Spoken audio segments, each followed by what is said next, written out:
All right, so that will be the end of practice. So it looks like that RX-7, unfortunately, still having a few dramas there. The Cars for Hope RX-7. So hopefully he can get into the pits and have a look over that car and see. Hopefully some of the boys can work out what's going on, boys and girls down there at his pit group, his pit area, sorry. So again, we are about to fire up the live stream. So if you are here at the venue, are we live now, are we? No? We are? I got one person saying yes and one no.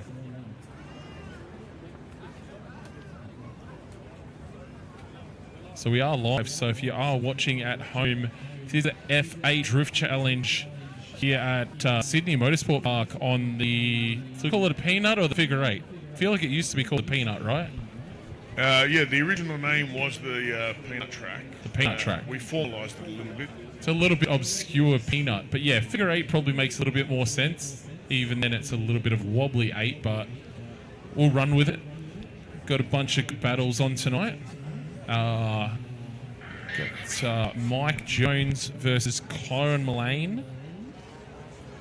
Mitch Mahaffey versus Luke Sant. Carl Omega versus Ben Meir. I think Carl is one being replaced by a Spicy Boy. Was it Carl that's being replaced? So Carl is being replaced. And next up, Mitchell, Bud, and Dylan Hawker. That's going to be a good battle. Christopher Mitchell and Flash Smith. Then Dan Pearce and Jack Atkins. That's the first of our initial 24.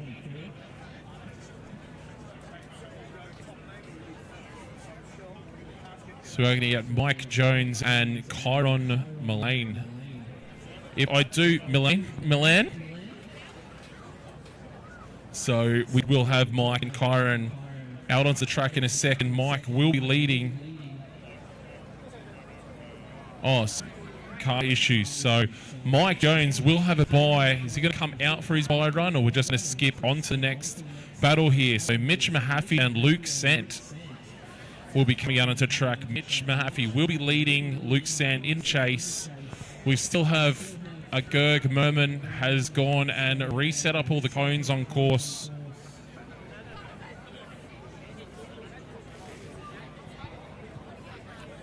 So yeah, we'll have Mitch Mahaffey coming up for a lead, this Underglow 350Z.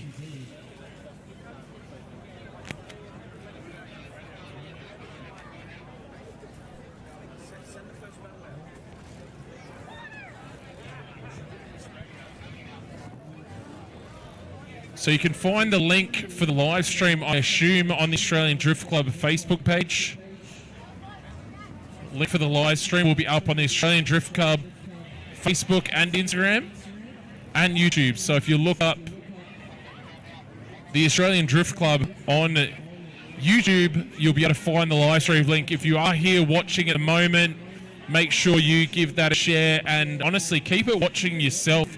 You will be able to see not only what's in front of you, but the judges have the secondary angle from the cameras that we'll be able to look over as well. So definitely keep an eye on that. If you can, share it, guys. If you're here tonight, check in, tag yourself here on Instagram, tag the Australian Drift Club. We've got our first battle on the start line now. Mitch Mahaffey in the lead position, Luke Sant in the chase with the Turbo V8 Commodore versus the NA 350Z. Our judges are up here and ready to go. We're good. Judges are good to go. Drivers are about to get the green. Mitch Mahaffey in the lead position there with that 350Z. Luke Sant again on the cusp of brilliance with a couple decent positions on the wet pan. Letting himself get a little bit left behind then. Mitch doing a good job into the outer zone, staying nice and wide. Coming out of that zone nicely, running this next zone. Good job in the middle of the course. A little bit of course cutting. Coming ends up a little bit off into the grass. 350Z giving it absolutely everything he's got. Definitely underpowered. But pulling a gap. Oh, I don't know where that smoke was from there. Very deep in the zone. Commodore even deeper in the zone, goes up the bank. Not where he wants to be there. Mitch doing a reasonable job in the lead. Definitely needs to clean it up for his next battles. Commodore may have a D-bead. Yeah, it looks like the Commodore has D-beaded. I'm not sure on the D-bead rule here. So the Commodore has D-beaded hitting the grass bank. Again, I am not sure of the rules, whether there's a 5-minute rule or not. But he will be either fixing that and getting back out here or losing his battle. So we'll have 5 minutes call. So we're going to send Mitch back in to the pits. He'll wait for Luke to fix his car up. And then we're going to get Carl, a.k.a. Spicy Boys, and Ben Meir out here. So it's going to be a good battle.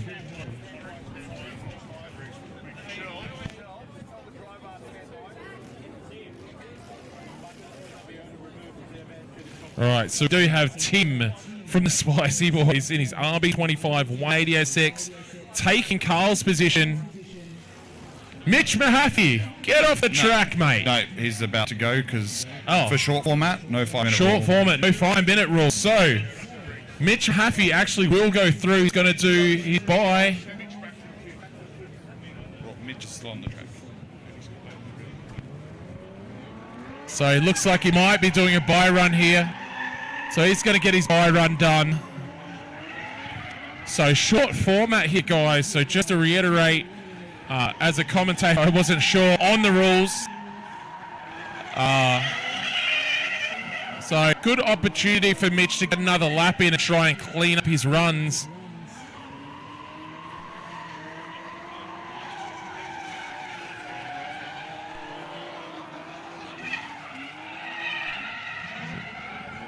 So, Mitch just finishing up his lead run there. So, we do have our next two cars ready to go on the track. Tim, the Spicy Boy 180SX, Tim Panetta and Benjamin Meir.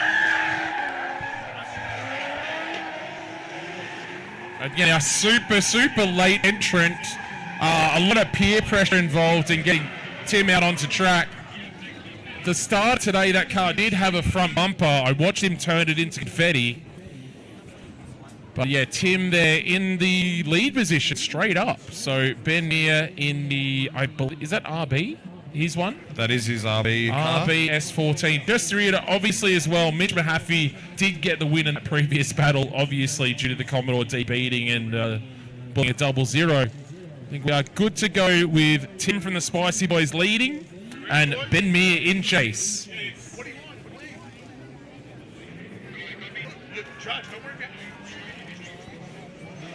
Well, here we go. Tim in the lead position, getting the drift around that first corner. That's what we want. Then initiating into here. Running nice wide line. That's what we wanted to see. Ben Meir. Definitely like to see him a lot closer there. Waiting in. Tim again doing a nice job. Oh, late switch there by Tim. Ben again doing a good job to actually stay on him now. Now having a hard time staying behind. Considering Tim got here last minute, he's doing a really good job at the line, running super wide. Very good job by Tim there. Ben has got put in some work here.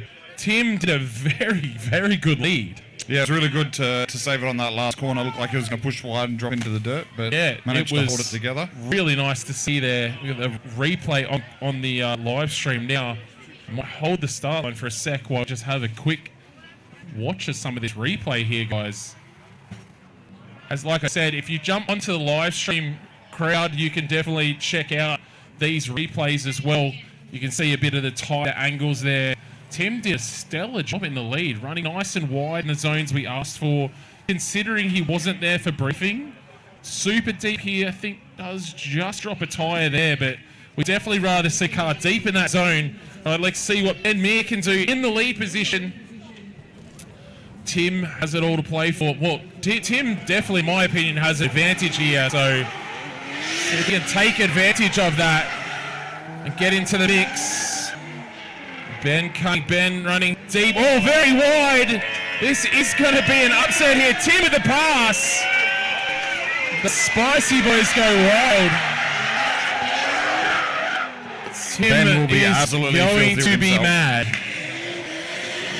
Not Tim, sorry, Ben. Oh. Hopefully, it's realistically over at this point. Tim doing a great job, obviously, but Ben having already zeroed out. I don't even think I need to look at my other judges here. And the salt into It's the wound. fairly evident from the crowd of lunatics behind us that... And I can't hear myself, but Tim will go through. Tim from the Spicy Boys. He was sweating before that battle. Ben Meir, very, very fierce competitor here in New South Wales and Australia in general. Yeah, I can't say I expected that. He got walked. No, he's been doing really well in that car out of both his S14s, and that's probably one of the more major mistakes I've actually seen from him in a while in that car. Yeah, it's all. Do you think he was dismissive maybe of Tim? I wouldn't say that. I would think that maybe not enough practice laps and didn't dial in that first corner. Probably tried to push a bit hard, knowing Tim had even put down in a his very good lead. chase. In his chase, I mean, he definitely could have been a lot more in the mix there with him. Tim's only on a 235 Chinese cheap tyre, and then obviously Ben on a 265. Probably similar sort of spec tyre, but obviously a much bigger tyre with a 265. Yeah, between the bouncing of the concrete here and the grip of the concrete here, the tyre width and compound doesn't necessarily always make a huge difference, and get out into the dusty stuff and you end up in the grass. Definitely a good equaliser. It doesn't really matter what tyre you've got in the back when you're on the dirt.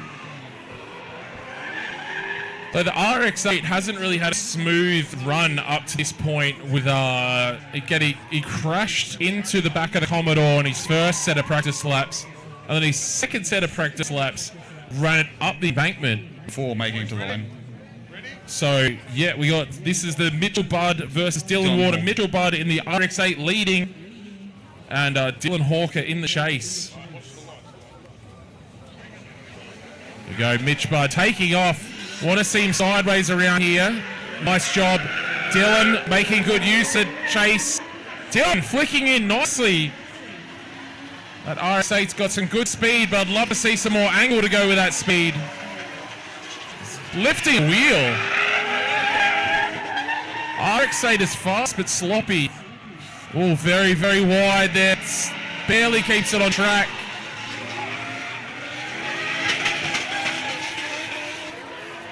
Dylan doing what he can to keep up, sacrificing a bit of line in the chase there.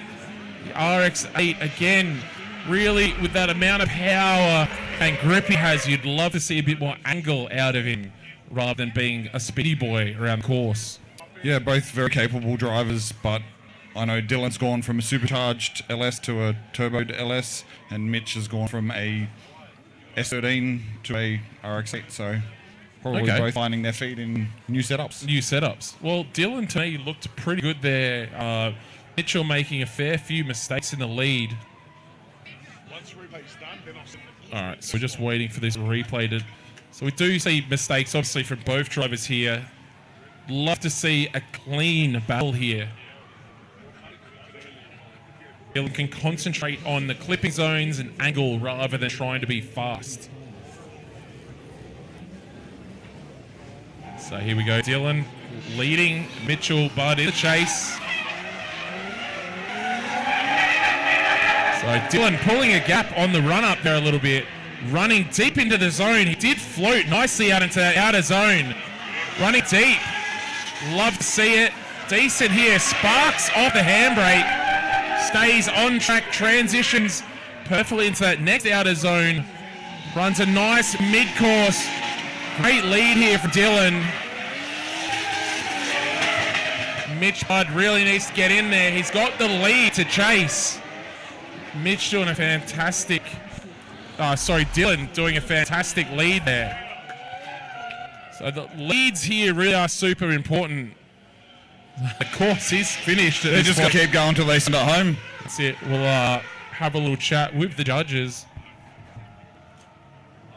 You're the judges. Dylan in the 180SX will go through for the win. Dylan will go through for the win.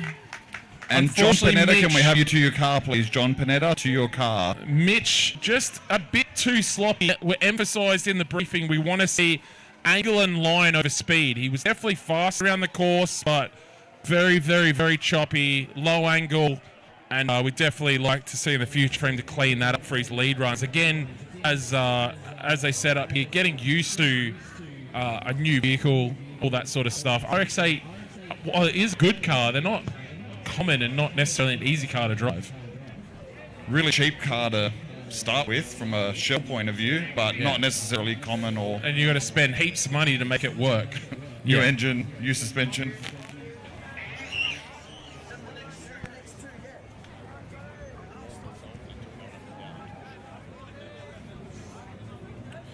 All right, so we do have Christopher Mitchell and Flash Smith on their way out now. Christopher Mitchell will be leading, or is Chris not here?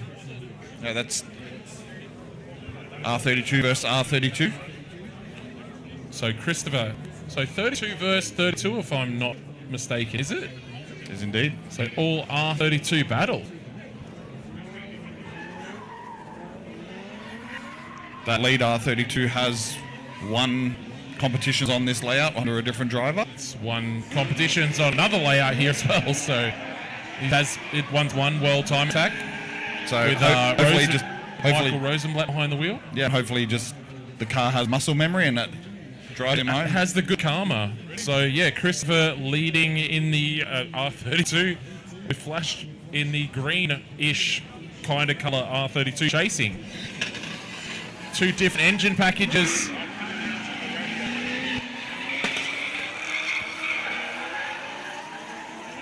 Flash, oh, bit too keen up into the grass there.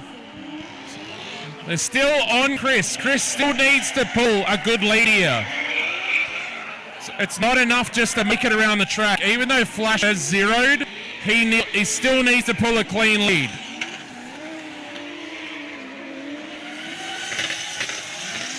Oh, he's got to dodge a bumper here. He did a great job of dodging that bumper. We'll get the Grimace 80 series out here to collect that bumper. That was a little bit of a shock. Mistake from Flash, probably pushing Flash a little bit hard. definitely dipped in there, but just jumped on that brake there. Probably should have, probably could have floated in there a little bit longer. He'll be kicking himself now, rolling up to the start line, trying to work out how he can essentially throw it down hard enough for it could potentially cause Chris to make a mistake.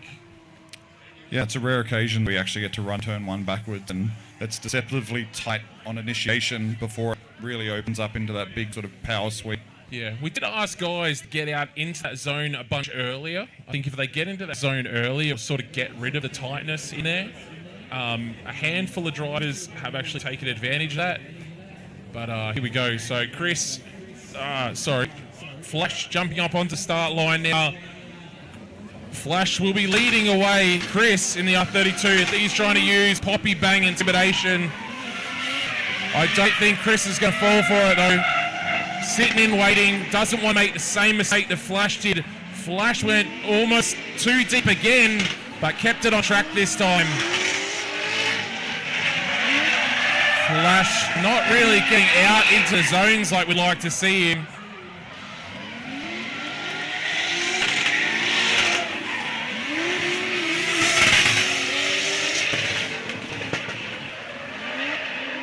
Running nice and deep that time. Early into the zone. But Chris pretty much had answers for everything there.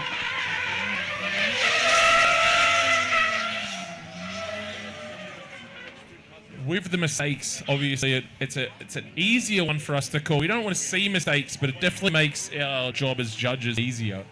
And I would say by the reaction of Flash there at the end, he's probably acknowledging his mistakes. Sorry, I missed that from Poppy Banks. Said with that burnout at the end, he's probably acknowledging his own mistakes. Yeah, you got to be mad at yourself in those situations. It's one of those things in drifting. You just push that little bit too hard, and Flash obviously having that off course.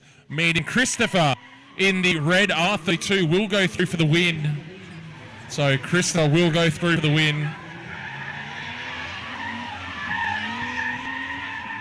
All right, next up on course, Dan Pearce and Jack Atkins. So R31 on R31. Was this planned? R32 on R32 battle and then an R31 on R31 battle. This was a randomized order, guys. The tissue box battle. So Dan Pearce in the lead, Jack Atkins in the chase. Should be a good one to watch. I think it was Jack Atkins is the one that was impressing me in practice, so It was him. see how he goes here.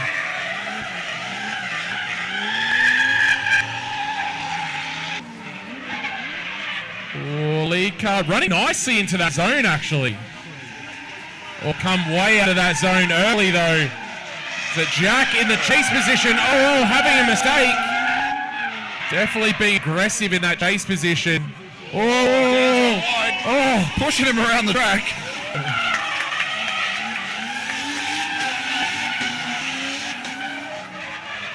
oh. Chase car actually running deeper into the zone than the lead car there.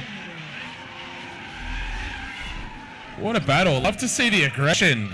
Great chase Jack run. being very aggressive. Did make a mistake there. However, the lead car, Dan, also coming out of that outer zone extremely early. He basically got the zone. He went deep into the zone at the start, but might have scared himself a little. If you see a replay here, he runs deep and then comes out of the zone immediately. Runs his front tyre almost on the inner there. Definitely where we don't want to see him. And then also running front tyres over the end of there where we said we don't want the lead car because it cuts off the chase car. And that's exactly what we saw there.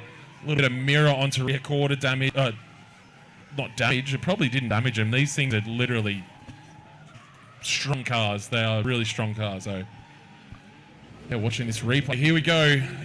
Jack Atkins will lead Dan Pearce for run number 2 of their battle.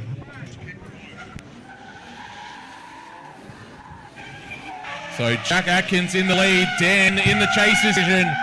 Dan would have felt those nudges and know that he needs to get in the mix. Jack running out into that zone. He stays out in that zone. That's what we wanted. Running into this outer zone here again as a lead car. Want to see that switch. Doing a great job at the switch across the... Dan's there, but definitely could be closer. Jack's laying down a pretty freaking good lead here. You can see the 30E starting to get hot there, chugging out some black smoke. Wow. Really good pair of battles there with these guys. I didn't think Jack was very confident coming in. Asked plenty of questions in driver briefing, asked the right questions, and looks like he's done some good laps together. So he was one of the guys in the briefing asking questions. He was one of the ones, That's asking lots of always questions. the way. It's always the way. So both of these guys did a fantastic job.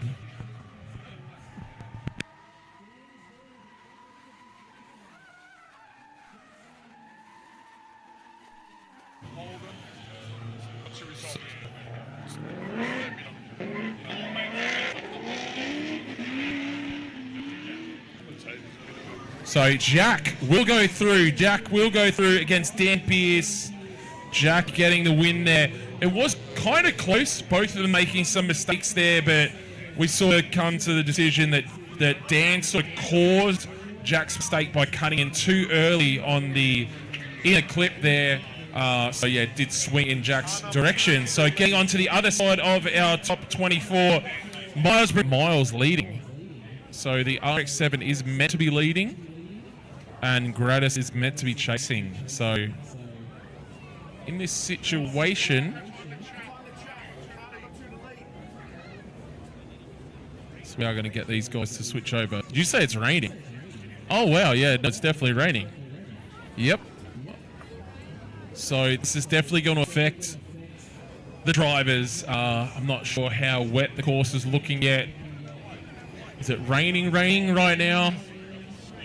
The course looks like it might be wet, so it's going to be a huge challenge for the drivers. Obviously, they had some dry laps, but neither of them had any wet laps now. Miles is now into the chase lead position with Gratis. I hope I'm saying that right. Gaddis. Gaddis. Gaddis. Gaddis. So the RX-7 in the lead position. Looks like the course still had a decent amount of grip. Oh, that RX-7 still having issues. Gratis wasn't going to wait around. The RX-7, he's got it going again. So still getting smoke off the tyres, which is a good sign. He's doing a good job. Both these guys were having mechanical issues. So.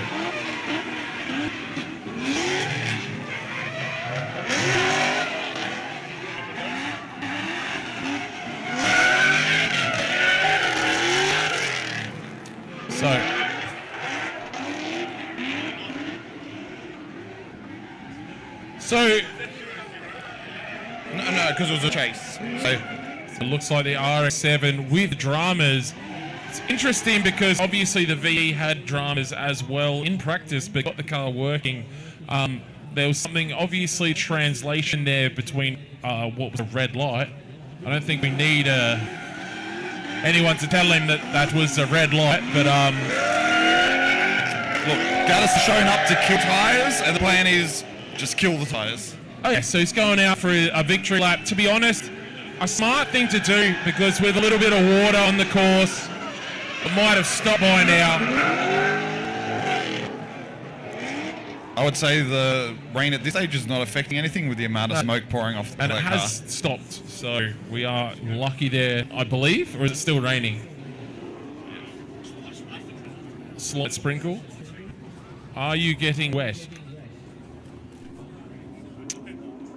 So, yeah, obviously, Gratis will go through for the win there. Gratis? Gatis? Gitis? Someone will have to come up and confirm a name there. But, yeah, definitely going through. So, Jessica Shembry will be heading out now, I believe our only female competitor tonight. In a weirdly... how does all... That's what I'm saying. The this randomness wasn't random. was randomized, guys. But Jessica Shembry in the weird-powered Cressida 1MZ versus Jared Tuckett in the weird-powered Corolla.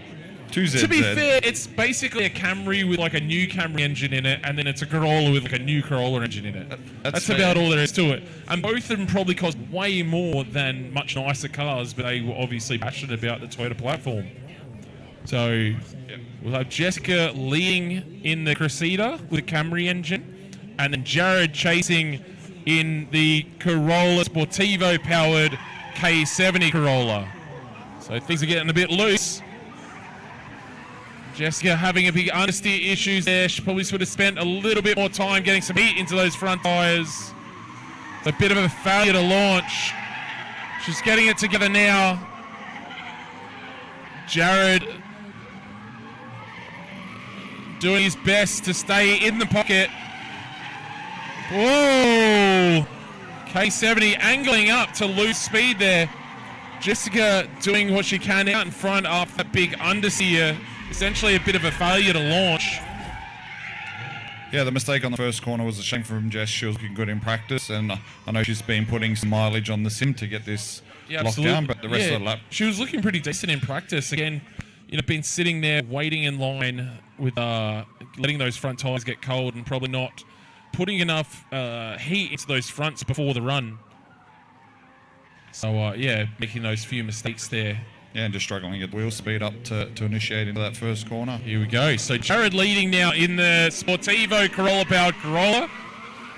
Jessica in the chase position now. She's got some points to make up here. K70 looking really nice in front, running deep into the zone, staying mid-track. Like to see him a bit wider there.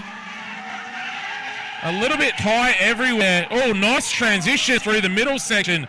Jessica getting up onto door there. Legitimately close. Very committed. This is great last half of the track. A70 getting the right bounce through there. Running a wide line. Love to see it. Love to see it. The last half of that battle, sick. Honestly, Jessica committed, stayed in the pocket there. Again, the good lead. The good lead makes such a big difference here. If you watch on the replay, again, if you are watching in the crowd, get your live stream going, guys, because you can see these angles that we're seeing after. So his mid-track here could run wider, but then this is where it starts to get good. He runs right out wide, snaps the car across, gives a big open door for Jessica to jump in. She takes the invitation, gets straight up onto the door. Super cool to see, but unfortunately, I think Jessica making too many mistakes, and Jared will go through. But yeah, big round of applause, I think, for Jessica being the only female competitor out here tonight, and giving a red-hot crack there and really showing what she can do in the second half of that battle. Yeah, I think she'll be a little bit filthy with herself, but she'll come back bigger and better for the next one. Absolutely. So we got Stephen Cerrone and John Panetta. So Stephen Cerrone will be leading. John Panetta in the E46 LS-powered, I think turbo LS-powered, right? No, I think it's just LS. Turbo LS. It is turbo LS. And then what sounds like maybe a 2J S13. 2530. 2530. Oh, it's a 2530. There you go. So it could definitely be wide out there in the lead. A lot of off throttle, but yeah.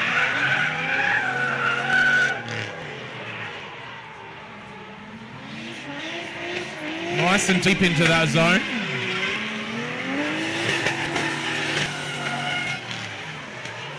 I'd really love to see Steve concentrate a bit more on angle and line rather than speed. He's definitely very fast around the course, but... So, yeah, Stephen definitely is fast, but needs to concentrate a bit more on angle and line. If you watch him come around the course here, nice and fast into initiation, really doesn't get out to the zone at all. So he's very mid-track. He's pulling gaps, but he's pulling gaps because he's mid-track. Cuts the course here quite heavily. Doesn't go out at all. You know, there's a lot of area here where yes, he's pulling a gap, but he's pulling a gap because he's cutting the course. And we did say in the briefing, we really would rather you guys, the drivers, especially in the lead position, wider and deeper in the zones. He did it again into that last zone there, got deep, but again pulled back out of that zone. So we got John Panetta, his first ever competition, by the way, here in this Turbo LS E46. So in the lead position, the big Turbo LS, Stephen Cerrone in the chase position. So John Panetta getting out-ish, definitely wider in that zone. That's what we want to see, is see the way that the chase car actually has some room to get in there. Oh, he needs to hold it here, big snap. Holds it. It's back on throttle there. Could have been wider. It's looking like it's going to be a tough one. Again, Stevens getting in the mix. That's a prime example of a good lead. Making a good chase. So judges have some definitely have to have a chin wag here. Have a bit of a chat. Oh, I know where my thoughts are at, but yeah, give us a second.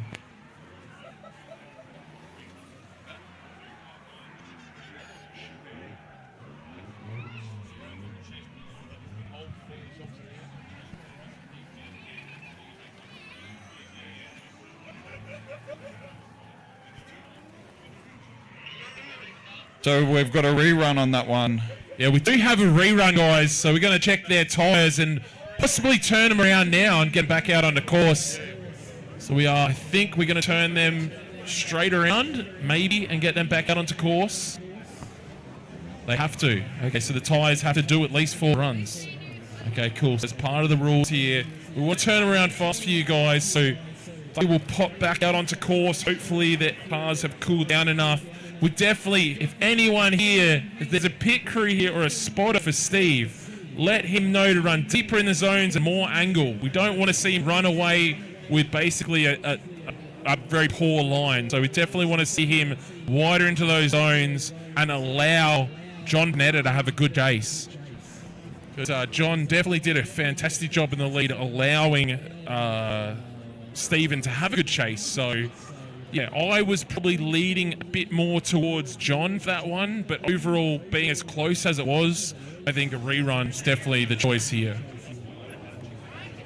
So here we go. Stephen Stone in that lead position. John Panetta in the chase. See if we can get a cleaner lead from Stephen.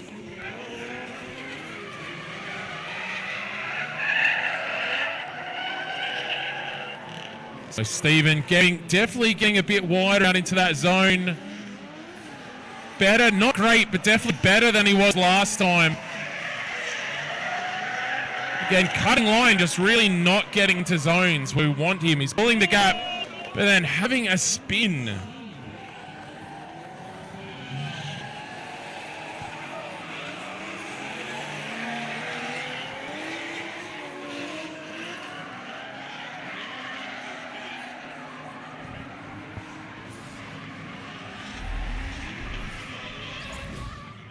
Similar thing happened to Steve at round 1 of Super Drift. For me personally, I think where Stephen's cutting through the middle of the course, where he's cutting, he ends up with far too much speed down there where he spun.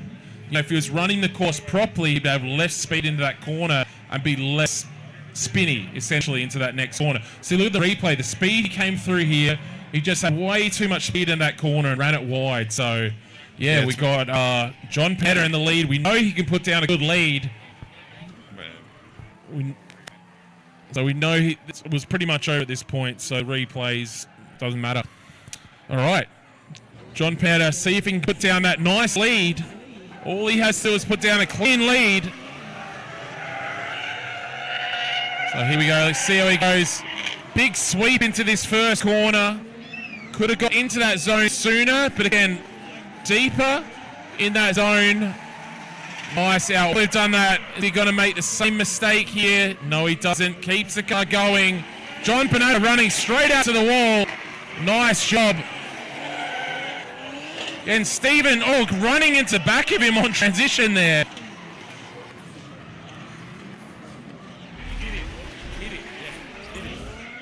So we will watch here on the replay. But again, I think Stephen's, aware of his mistakes there with the little angry skid at the end. We'll just watch here. It'll be interesting to see on the replay that very last transition there into the last corner. It'll be an interesting one to watch. So drivers shouldn't be cutting that corner. But he was way further off that than what Steve had been on his run. Absolutely. Running nice and wide out to the wall. Could be wider. So this is the interesting spot here. Switches back. Yeah, it's an interesting one. It's sort of a double mistake there. But again, not as big a mistake as Stephen for me personally. Well, yeah, speak to your judges, but is a spin worse than a straighten? And a spin halfway through the course rather than on the last corner. John Panetta on his first ever drift competition will go through. He will go through against Miles. He's got a big supporter crew down there. So he did a great job. More of that. Clean up his lead a little bit. His first lead was fantastic. Second lead, a bit shit at the end. So we do have Blake Solar and Alex Hayworth. And Alex has done a no-show after probably driving all day at another track. Oh. Wait. Where's Blake? That's Blake. Oh, that's Blake. Where's Alex? Solo run. Well, send him. I'll just let you guys listen to the engine. No, I won't. It's V8. No, it looks pretty cool. Yeah, I think he's just had a bit of a rebuild on this car. Competed in Wet Pan Warriors last year, but didn't do this year's round. But I believe that car's sort of gone under a little bit of an overhaul. I feel like we almost need to move those cones out to stop guys from cutting that corner. I think you're... So I saw this car in practice. All its lights turn off. It seems to be turning off. Yeah, if you watch carefully, the car looks like it actually switches off every now and then. Yeah, something red flashing on the dash. Yeah, I think the car's been turning off. So you wouldn't believe it. He goes through for the win. That was Alex, right? No, that was Blake. Oh, that was Blake. Sorry. Blake does go through the win fairly obviously and convincingly there. However, if that was a lead run, it wouldn't have been good. So he definitely needs to clean it up for his next battle against John Panetta. So we got Brock Stevenson and Shane Fountain. This should be a crack little battle here. Oh, we got the AU. It's beautiful.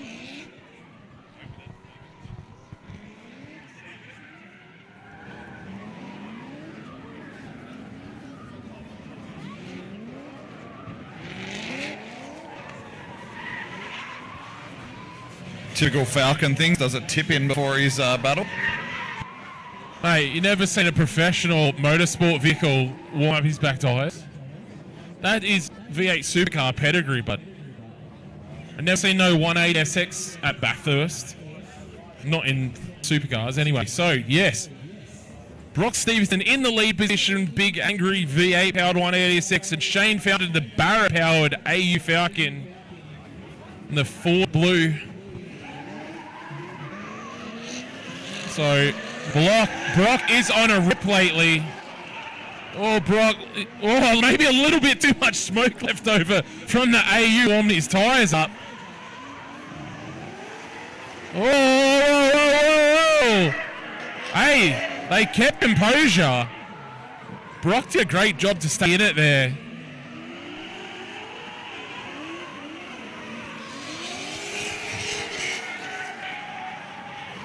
Definitely love the commitment from the AU, but Brock doing a great job in the lead.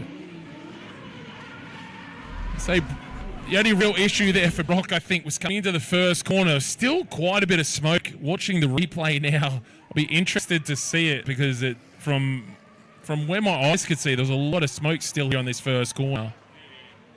He still did a good job getting out there. Just came out of the zone a little bit early. Tried to get back out to the zone. So the AU here, watch him dive in. Didn't straighten, kept the guy sideways. So did a great job. AU now in the lead position. Brock Stevenson chasing. Again, Shane Fountain in that AU. Beautiful. And I think Shane knows that Brock is a pro-level driver across the East Coast. And absolutely. Is, needs to really step up here in the lead position.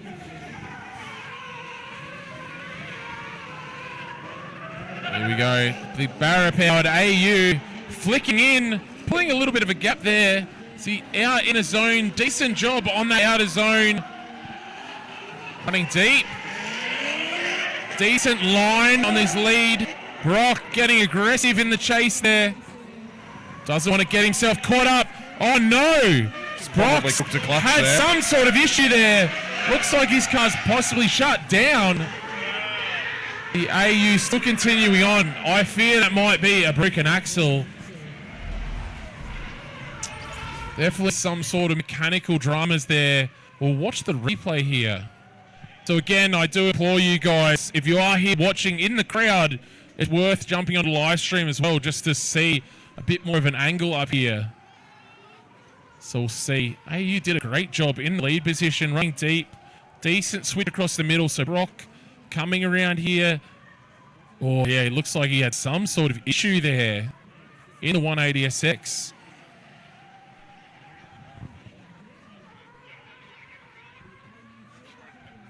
So, unfortunately, Brock Stevenson's winning streak is coming to an end tonight. Shane definitely getting the blessing there, unfortunately, with Brock having those issues. Shane Fountain will go through in the AU Falcon.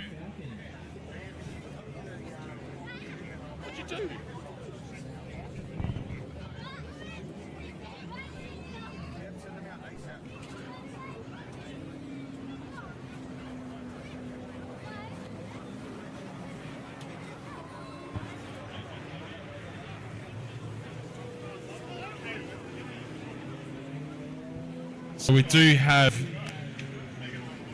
some New South Wales royalty up here. Did he miss me saying he's New South Wales Drift royalty here?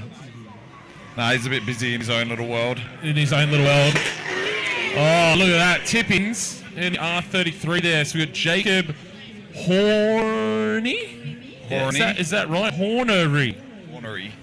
It's... Oh, very don't get too excited there, mate. And then Mitchell Wary. He's very hornery.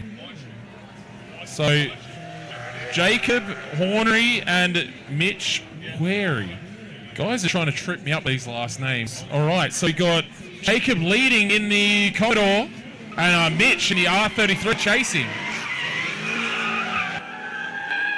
So here we go. Commodore, a bit of a failure to launch, but eventually gets it sideways. Keeps it going though. Not a lot of smoke. Really, Oh, a big left foot brake.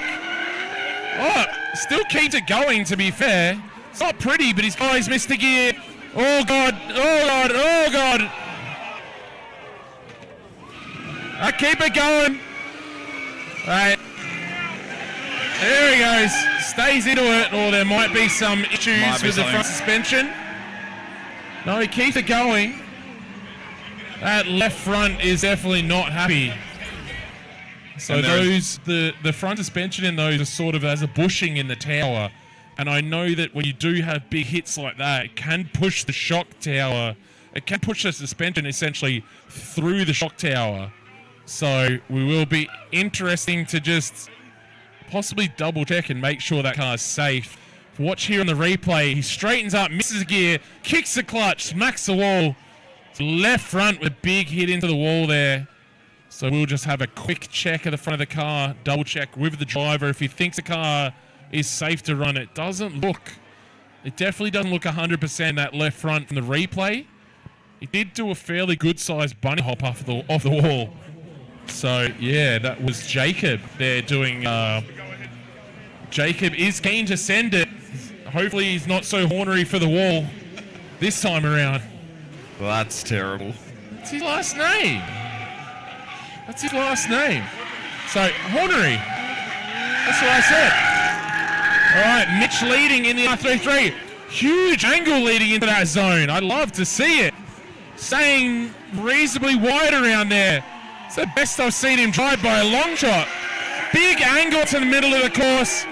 Aggressive switch. Oh my God. Oh, that was looking amazing up until that point.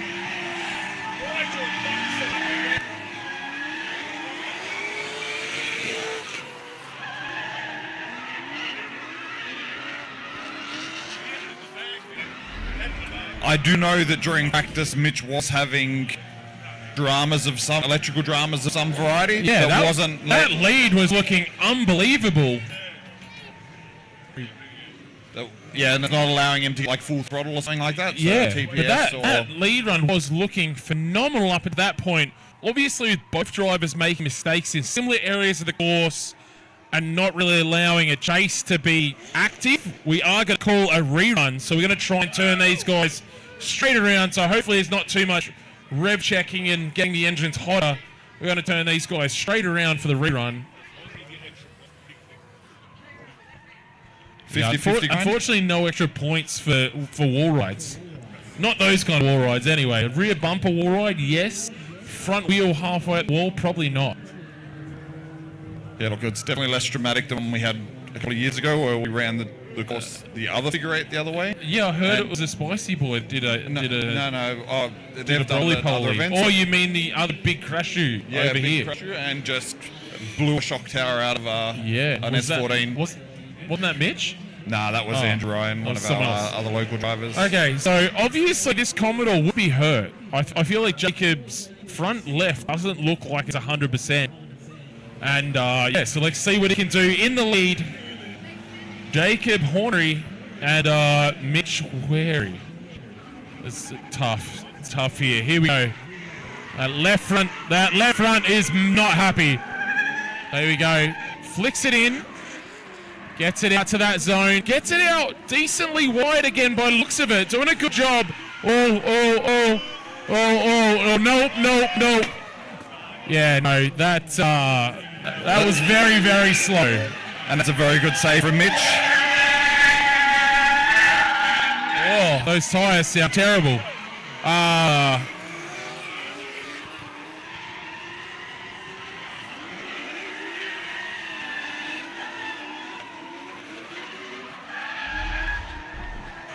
If Mitch is having car dramas, it probably would have been sensible to just drive around slowly and let temperatures calm down. Yeah, look, Mitch did a fantastic job of avoiding there.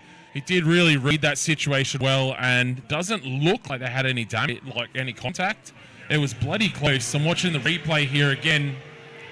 The damage would definitely be done. Oh, that was close, man. Damage is definitely in both drivers' seats. Probably need a good dry clean after this. Yeah, I'd say, yeah. So, yeah, Mitch did a great job of avoiding. Let's see if Mitch can complete that amazing lead he started last run. because he was looking phenomenal until he spun. So let's see the big snap. He did a big snap to angle last time. Does it again. Super nice into that first outer zone. Stays mid-track. Would like to see him wider. Really nice into here. Like, see if he can just wind it back a little bit. There he goes. He gets around the corner. The Commodore has a spin. Mitch doing a great job out front. Bit of flame on. Deep into the zone. Oh, he's got no tyre left either. It's not going to help him. Are you ready for the bang? Oh, wreck him. Last time that happened. Oh, he popped it. Last time that happened here, it was a captain. It's extra points, but probably not enough to overturn that decision. Oh no, he stalled it as well. We might have to get Grimace back out. It's definitely a car park there. I think we might need Grimace. He did need a reverse push start during practice. You can see the headlights are doing the and it's a high comp, as you said earlier, high comp 6 litre in that thing. So turning it over, especially when it's hot, that starter motor's got to put in work. And if there's not enough voltage, it's not going to go. Look, if you've got a high comp motor like that, it's hard turnover at the best of times, let alone once it's real hot. So, yeah. Next time, just don't stall it. Just kept the foot in it. Why didn't he think of that? So, obviously, Mitch in the R33 will go through for the win there. Did a great job in the lead. His first run, honestly, his first lead up until he spun was probably one of the best runs I've seen tonight for that first half of the course. The way he snapped onto angle initially and ran wide into that zone, super cool. And we did ask for that. You know, that snap onto angle and then running wide early really makes a big difference on this course. Would you say that during that first run, potentially what happened is similar to what happened with Steve Cerrone, just cutting that sort of first inner zone a little bit too tight and just firing across the track a little bit fast and spinning out? He didn't in his lead on his first run. He's actually pretty freaking good through that zone. It just, I don't know, maybe that's the first time he's got to there with a good run because his car's been crap through practice and went, true. Holy shit, I'm here already. And how do we do the rest of the course? I hadn't got this far before because the car kept being crap. So, yeah. But he's obviously now made it around the track. We are into our top 12. Yeah, and Mitch is one of our more experienced drivers here and has had a bad run of luck with some car dramas, but hopefully he gets these sorted and keeps... Obviously, shout out to the Australian Drift Club here, putting on the F8 Drift Challenge, sponsored by A+ Towing, iFix, Raceworks, obviously Sydney Motorsport Park here, where everybody is tonight, Gearbox Masters Racing, never heard of them. Drift Racing Industries? Who are they? They just get you import taxes that you've got to pay yourself. Drift Racing Industries there. Cheers, Amp. And obviously Crank Motorsport there. Any of the old forum guys definitely know about Cheers, Amp. And Car Logic, another one of the supporters there. Oh, we have coffees. That is a good thing. We want a Kiwi accent for what? For Car Logic. I think just because I've been to New Zealand, I know how to do a New Zealand accent, bro. Oh, didn't you? Oh, just because. So we do have it. We got cars ready to go, or is it a good time? No. We do have cars on their way out. We'll keep doing it. So we are straight into our top 12, guys. We're going to have Mike Jones versus Mitch Mahaffey. So, was it Mike or was it Kyron? No, it's Mike. It's Mike. Kyron didn't show up. In the... It's a V. I know it's a V. I'm still very confused by that car. But I definitely think it... So I've got some cappuccinos up here. Shout out to the Australian Drift Club for some cappuccinos. Do have food stalls down here as well. So a lot going on here actually. We've got Porsches running around the main track. We got Wed Skid Pan going off to our left. And a couple race cars out here. Our camera lady. We're about to go. Or is that just behind, is it? Our live stream's behind. That's on the director. Oh, Rogie. All right, here we go. Mike in the lead in that Commodore. Oh, Mitch definitely doesn't want to get taken out by that sort of Trey, sort of not. It's getting right in the mix there. Lead car Mike's running nice and wide. It's a nice speedy battle with decent lines. Wow, Mike took so much better already than his practice laps. Running a great line out in front. Could be deeper against the wall. Oh, he's had a D-bead. Oh, he's going to be wide here. How did he keep it off the dirt there? Did a phenomenal job there, but one of the things I did speak to some of the drivers about that came up to me, make sure you don't drop your pressures too low here. There is no 5-minute rule. A D-bead will cost you the battle. So unfortunate there. Mike was doing a sick job in the lead up until that point. Mike has been chasing a misfire in that car for over 12 months. Had a chat to him. That was great. And it ended up being that part of the crank had fallen off and had done dances all through the engine over time. And so now he's finally got a car that's up and running, and it's so good that it just blows the tires off it. Yeah. So it looks like Mitch Mahaffey will get a bye run here. I think he's just going to save his tires by the looks of things and just take that win, take the dub. So Mitch being smart, obviously reliability is part of the night. You've got to be able to finish your battles, and Mitch will take the win there in that 350Z. So he did total a car here himself, right? Was that him in an S13? Once upon a time, yes, he He did. well and truly shortened an S13 by like 5 feet. Like, yeah, it was a big hit, hey. Yeah, look, we're no longer allowed to stand along the top corner anymore. Oh, it's because of that. I think a few incidences like that. Yeah, thanks, bud. Really effed it up for us. Yeah, look, I'm glad the camera's not pointing at me. Yeah, don't worry. That's all I had to stir her with. Don't judge me. You've got a finger, mate. All right, here we go.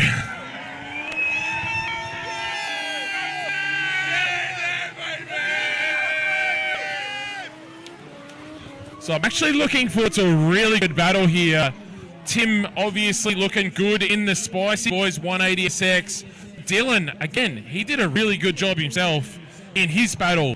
So this is actually going to be a good one to watch. I feel like car speed's pretty similar. Is Dylan SR or RB as well? Oh, JZ. That's...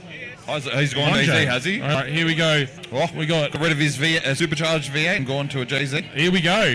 Tim leading and Dylan chasing. Spicy Boys with the lead. With big Wang Gang. Oh, I wanted to see him. That's all right. He didn't take off. Dylan take his time working in there. Tim running reasonably wide. Good job. Oh, big boost out gate. Running wide. Oh, a bit late on that switch. Dylan, the big dive. Right onto his door. Oh, has a big straighten. Tim doing a good job in the lead. Could have gone a bit wide into that corner, but overall keeps it together there. Dylan with a great dive. But, ended up having a straighten out of that corner. Street car, big dive with his street car, not wanting to damage it. Obviously, Tim towed his car here after obliterating his front bumper earlier today at Luddenham. Dylan's a bit of a shredder. He's got some content online, and I don't think he's worried about... Oh, he's not worried about bending it? I don't think so from the videos that I've seen. So, good. Pretty decent lead. Obviously could be cleaned up. Just here, Dylan having that straighten, man. That was a good battle other than that. Love to see it. All right, Tim in the chase position now. Dylan leading. So the 180SX versus the 180SX. My money's on the 180SX with a 6-cylinder and the turbo. But yeah, Tim with the advantage, I think, leading into this one. All right, here we go. Dylan straightening up. Tim flexing as well. Dylan, it's hard to see how wide he is. There, nice and wide actually. Again, gives Tim a good spot to chase. Tim sort of pokes his nose in a little bit. Let's see if he can keep it going. Does keep the car at angle. Both cars throwing some flames because they're getting hot. Oh, no! Oh. Just over the finish line. Do you have control over the finish line? Yeah, so... Let's watching the replay here. So don't go wasting all your tyres. Probably best not to waste all your tyres here. Judges are watching the replay here just to...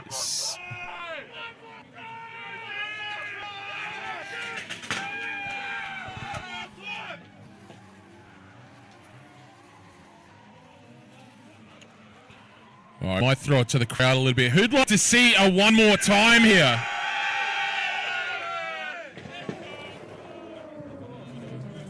I'm just asking the crowd. Relax, I didn't make a decision.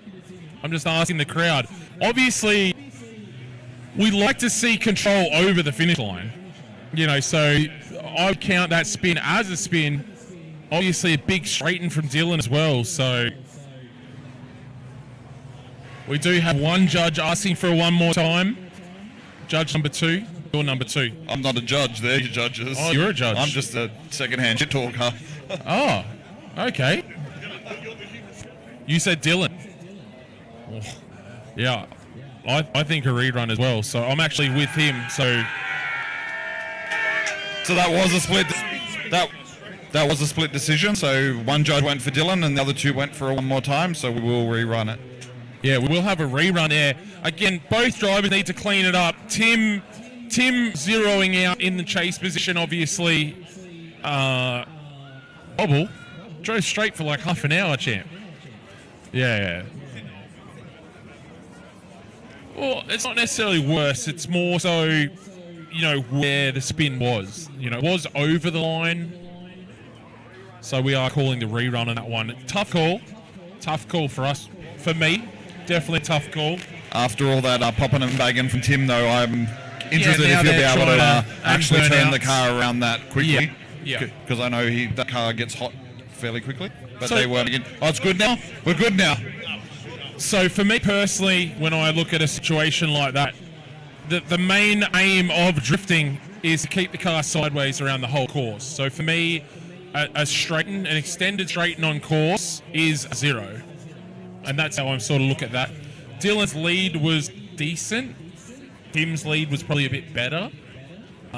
So, yeah, it's a tough call overall. So, And look, you bring a bit of your DCA style. Most people probably who are watching this have no idea what DCA is, but it's probably the original series that pushed for the bro line and the bro attitude. well, it's not even a bro attitude. Good leads provide the open door for a good chase.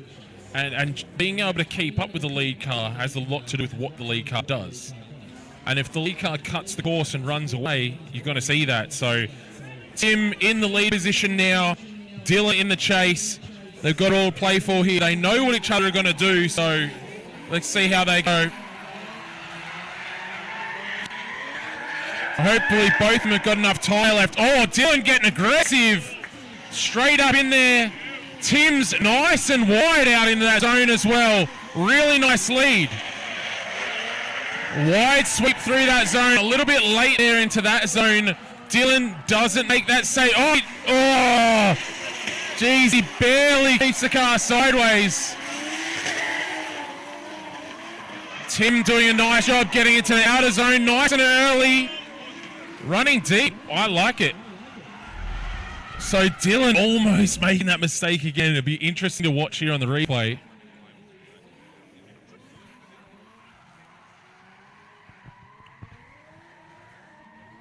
Here we go, both flicking in. Looking at the replay here. Nice angle by both drivers as well. Tim running a really nice wide line. Deep into here, not cutting that corner. But then late into this zone here. Yeah, and sort of misses it a little bit and then sort of pushes a He little bit wide. He still keeps momentum. Definitely still keeps momentum. Right, interesting. I like the replays. Nice and deep into that zone in the lead on the thing as well. Dylan not getting left behind again. Good lead, leads to a good chase. Both of the drivers actually doing super good job that time around. Dylan super committed there in the chase. Yeah, definitely. On the initiation, I love to see it.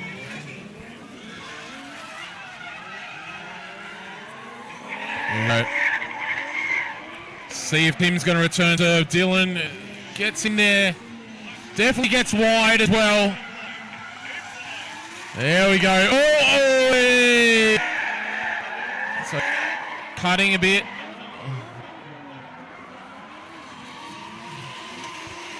Oh, man.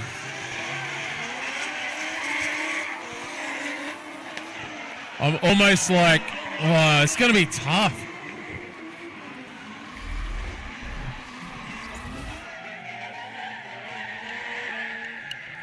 Yeah, I definitely want to see the replay for this. This is hard to be a judge right now.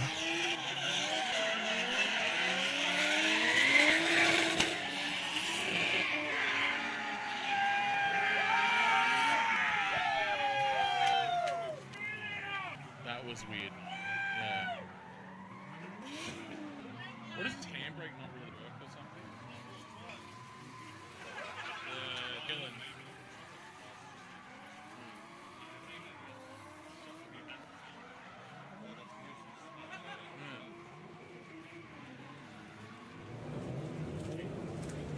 Yeah, I don't want to be a judge anymore.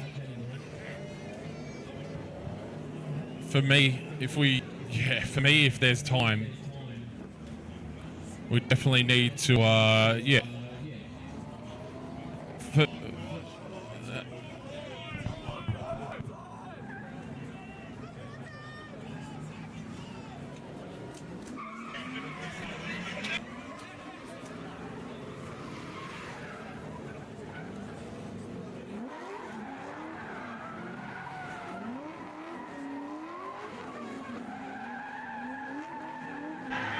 So the judges are still here deliberating this one. There's lots of universal sign language going on, trying to make some decisions. While we have Chris and Jack out on track warming up for their battle.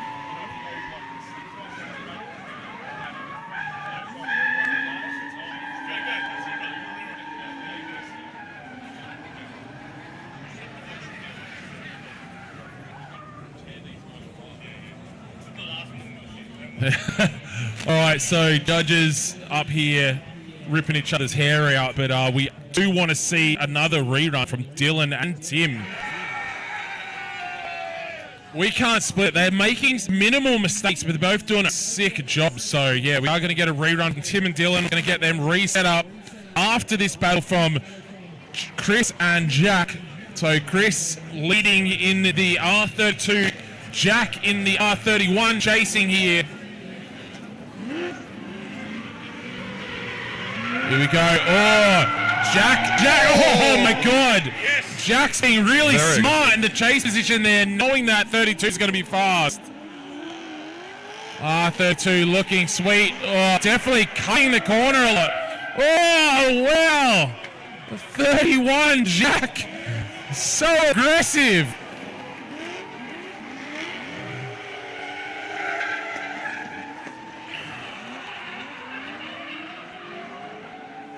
Is it Chris in the lead in the R32? Doing a good job. I'd like to see him again. He did a nice job around the first corner, but then heavily cut this in here. And there's really no excuse in a powerful car to be cutting the course. If you watch the replay here, I'll point out. Look at this. Look how aggressive Jack is. Did they touch? It must have definitely been close. You see the headlight really love the rear bar. Chris, is it Chris? Yeah, Chris in the lead here. That's a good line here. There's no reason why he should be cutting that corner there. To run two front tyres in the inner zone there, we explicitly said in the briefing, we do not want to see your car in that area. You need to go around the different colours of concrete. So that, for me, says a lot. Jack in the chase, doing everything he can. Definitely a few moments there that was super impressive. Yeah, tough one. And you are looking for big angle through this section, slow the car down rather than... Exactly right, yeah. Diving. So here we go. Jack now in the lead. Chris in the chase. So Jack, nice flick, running wide line from the start. Keeping it out pretty wide. Nice job. Chris is in there. See that wider sweep.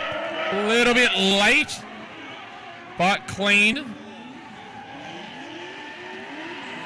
Nice wide with the 31 there.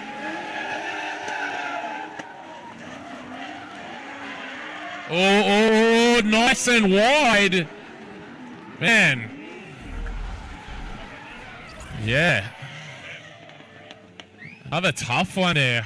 That's it. Don't be idiots and burn your tires off and get your cars hot. We've got some decisions to make up here. Oh, here we go. Replay.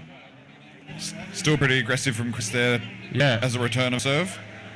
But here, see, nicer job here by Jack in the lead, getting the car a bit wide around there, but then he also ends up a little bit late there and doesn't quite fire off straight away. Yeah, and Chris wanted to be aggressive. You can see him wanting to be aggressive through those sections.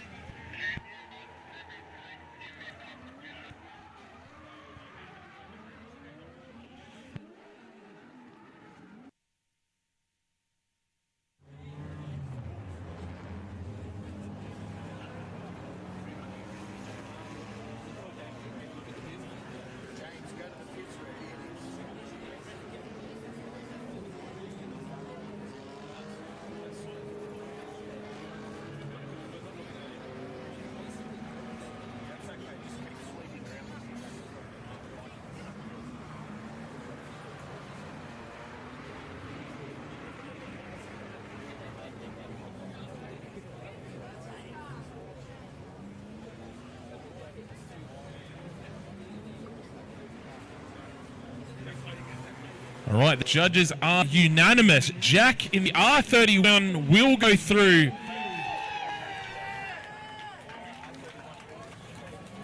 So Chris just cutting course a bit too much in the lead. We really did emphasize about lead car cutting course, and that was to his detriment this time. So again, super bloody close, but yeah.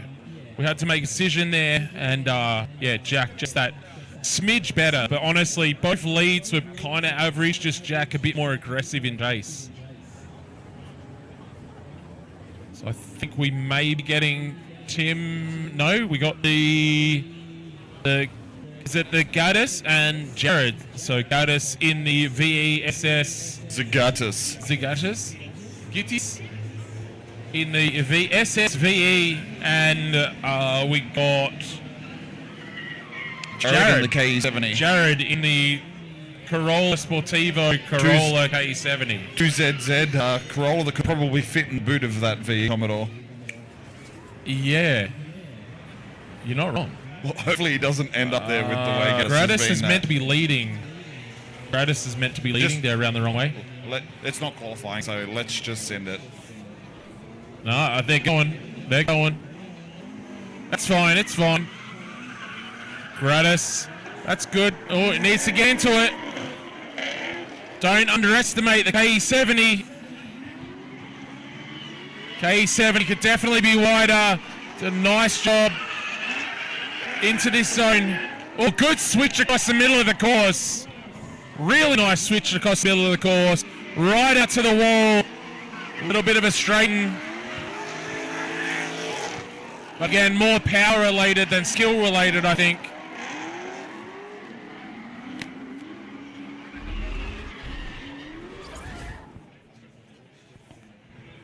So again, a bit of a sloppy battle there, really, from both drivers. Gaddis definitely got caught, left sleeping. He really needed to be aggressive in that initiation area there. Corolla, you can tell it's a bit underpowered. He maybe tried to grip it up too much for the battles here. Does a great job. Watch his switch here through the middle. Snaps out into that zone, onto angle nice and early. Because he's on throttle here. It just doesn't quite have enough power to link that zone. Yeah, and it is a big extension for low-powered cars down here, especially since the wall got put in. So Gaddis, getting keen, trying a bit of rev intimidation there on the start line. Just clearing out the valves.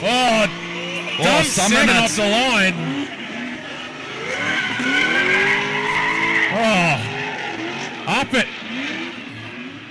Definitely not really getting out to that zone at all. But getting around course nonetheless. Oh, a lot of speed down into this section. I'll be interested to see what happens here. Yeah, Gratis, yeah, some dramas. I kind of saw that coming. He came into there flying and just didn't, I'd be... maybe too many revs at the start line. Well, does he still have tyres on the car? Or has he just stopped to do us a burnout again? He might have some dramas. I think he's got none gears, maybe. He just tried reverse, and it didn't do anything. Yeah. I'll keep my mouth shut. I have my thoughts, but I'll keep them to myself. Yeah, there's a reason the one that's in his car. I'm getting older and wiser. I'm getting older and wiser. If you want race car parts, buy race car parts. Not Exactly intermediate right. parts. Situations where the substitute ain't it. So obviously, for me anyway, Jared gets the win. Jared in the Corolla Sportivo thing will go through. No, sort of uneventful battle, that one. Very sloppy. Really sloppy run by both drivers in their first battle, and then the Commodore unfortunately having some sort of issue there in his lead. So we have Tim from the Spicy Boys out the start line, and Dylan. I don't know how do we know Dylan? Dylan is from the ACT and has previously competed in our Super Drift series. Dylan is from Canberra. Probably works for the government or something government related, maybe. I think he's probably on in Canberra? I think he's probably on a government watch list. I'm not sure if he works for it. So on a government watch list. Okay, that's why we're on a live stream here. So this is probably not his real name. We're looking at the left side of the sheet there, Luke. Yeah. So Dylan Hawker may or may not be his real name. And we need a decision after this one. There will be no one more times. No, want to see here. Tim leading, Dylan chasing. Both of these guys did such a sick job last time. We just really couldn't make a decision.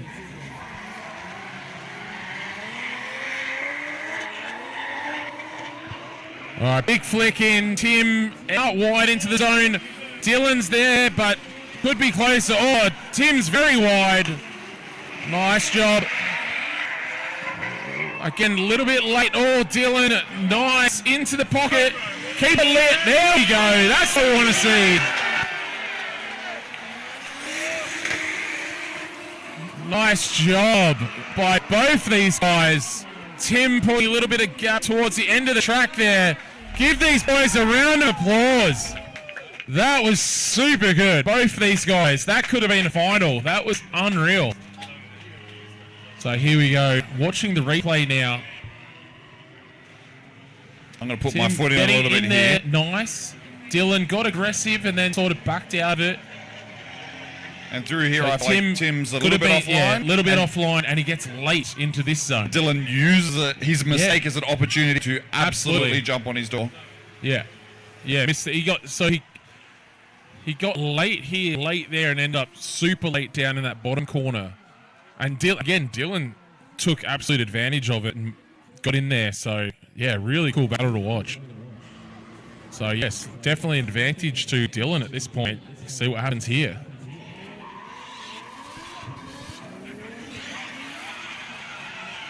So Tim definitely needs to be aggressive. Oh, here we go. Dylan, I want to see him a bit wider. Tim's there. Oh, Dylan making that same mistake. Dylan, better job through that middle zone. Tim's in the pocket. Let's see if they can hold it together round the last corner.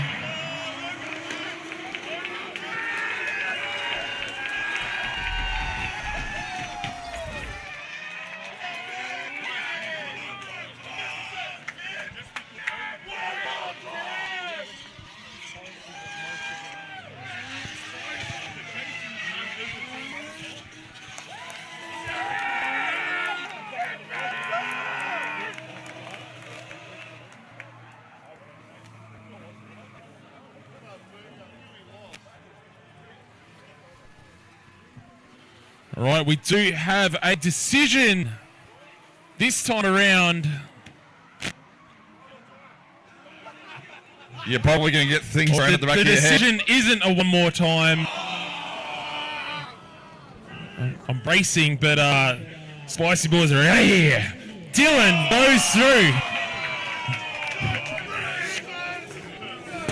Look, so Dylan will go through there for the win. Just a cleaner lead, what it came down to. Dylan's lead was just better. So both chases were pretty good. But yeah, just Tim just a little bit shit through the middle in his lead. A little bit crap. I wouldn't say, but I wouldn't even go that far. Like, He was just late. He was late. It was the worst chase, the worst lead of his 3 runs. Exactly. But it was still probably an 80-ish point lead run. It was still one of the better runs of the night. It just wasn't his best run. And he really needed it to be his best run. He did. After do one more times, you really needed Dylan to be. was putting it on him. So how do these battles work? Is that like that one versus that one? Okay. Yeah.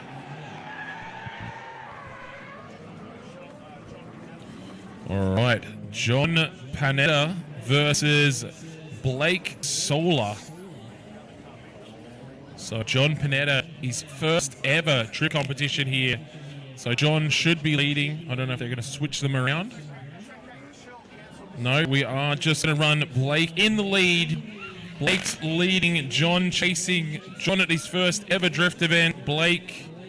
Not his first ever drift event. He's done a few events. Sorry, first ever drift competition. All right, Blake leading here. Let's see if it turns off. Been watching this car for the way the lights and stuff just turn off. Very shallow lead, like no angle.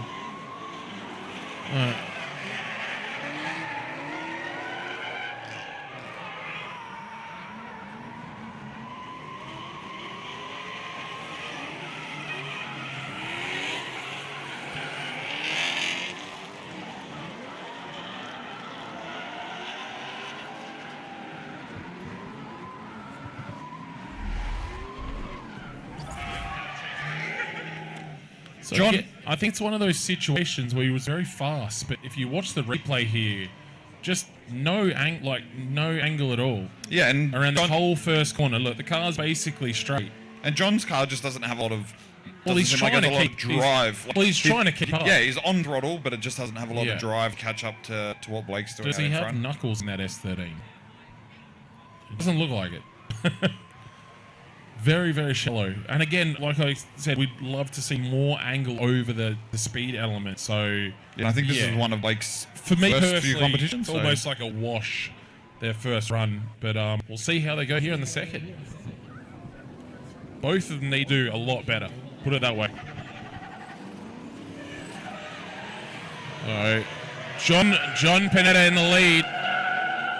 See how John goes with the lead very early out into the outer zone.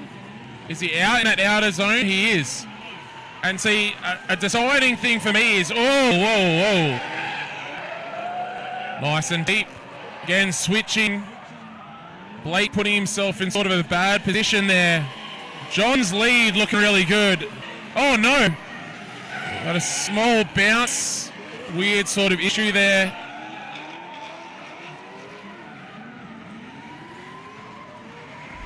See, one thing I sort of look at there is if you watch the replay here, so if you watch him come around the first corner, John's doing a really good job, gets out to the zone early. For me, when I see headlights on the side of a car, I know that the chase car doesn't have angle. It pushes in here, but again, just very shallow. About 3 or 4 wheels off into that concrete strip.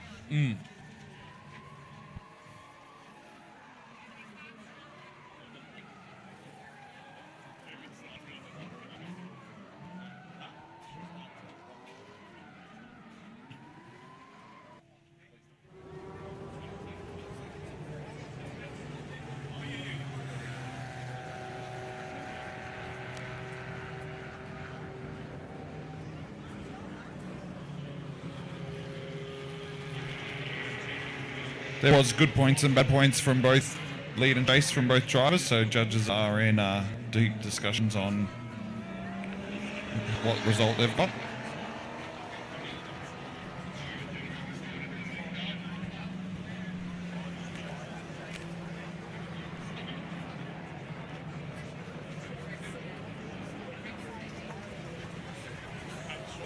All right, the judges have made a decision up here.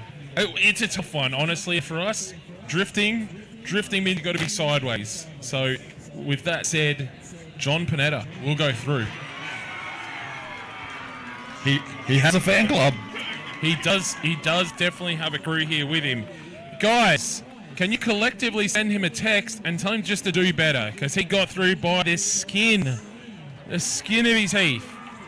Basically, he was shit, but he just wasn't as shit as Blake did. Yeah. I think we need to clarify some of this. Like, both drifting is sideways. Both were okay. No, both weren't pretty good. Honest to God, they weren't. Let's be real. So, D1Z champion here. He's going to give you a bit of school. Look, Blake should have had more angle. The car has a V8. It's an S13. There's zero reason why you can't be going around this course with good angle and good line. So, again, same with John. You know, he has power, he has a V8, and he only did the tiniest bit better in the lead, which is what sort of gave us that decision. So what you're saying is drifting is about style. Exactly right. And at the end of the day, what defines what these guys are doing on the racetrack to us is angle. So we want to see the angle. Like, pour it on. Intentional angle. Absolutely, intentional angle. So yeah, again, super close one and a hard one to call, but, you know, time, you know, I maybe would have liked to see a one more time, but if I had to split hairs, which we were, and which we have to do as a judge, you know, John was just that little bit less scrap. There we go. And I know that sounds harsh, but the fact is they were both pretty ordinary in that one. So anyway, moving on to the next battle, Shane versus Mitch. I believe, is Shane the one with the AU? Yes. So he should be leading again. They've lined up the wrong way around. As there is no qualifying, it we're just doesn't going to let matter. that go. It really doesn't matter. No. So Mitch is leading in the R33. He did a pretty good job in his last battle. So where's this big angle? There it is. Oh, a bit too much. He holds it. Nice. Could be deeper out in that zone there. Oh, then cut across through the middle. It's a bit of a rough lead here by Mitch. Oh, getting nice and wide. Same with the AU.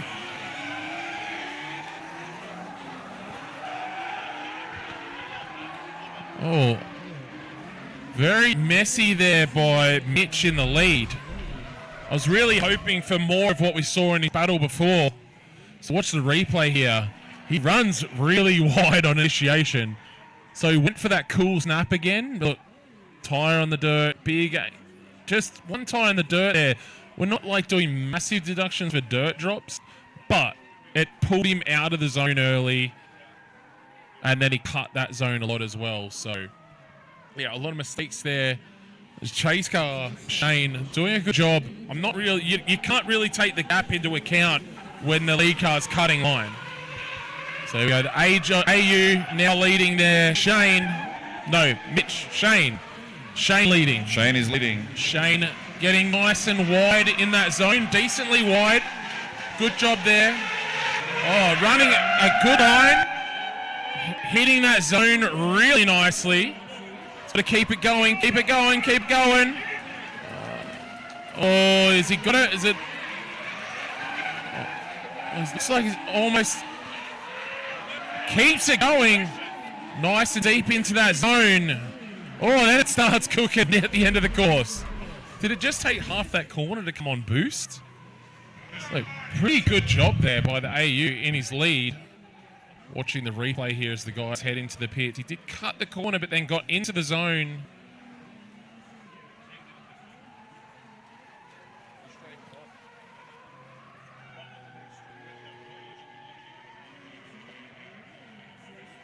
So here we go. Here's where there's a bit of a mistake from Dane.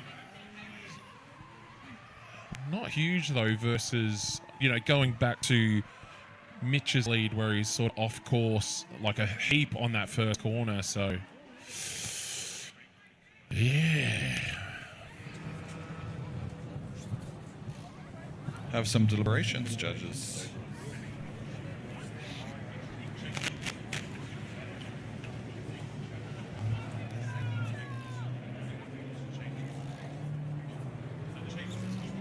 So this is our final battle of the top top 12, and we'll be moving straight into our top 6 once there is a decision made. And yeah, so if you're here tonight or on the live stream and really enjoying this, our next round of Super Drift, which is round 2 of our championship of the year, is on July 18th, up on turns 2 and 3, basically straight ahead from where we are right now. Get out here for that. Friday night we have a practice for 4 hours, and then Saturday all day. Do we have a decision from our judges? All right, we do have a decision. Shane with the AU Falcon will go through for the win.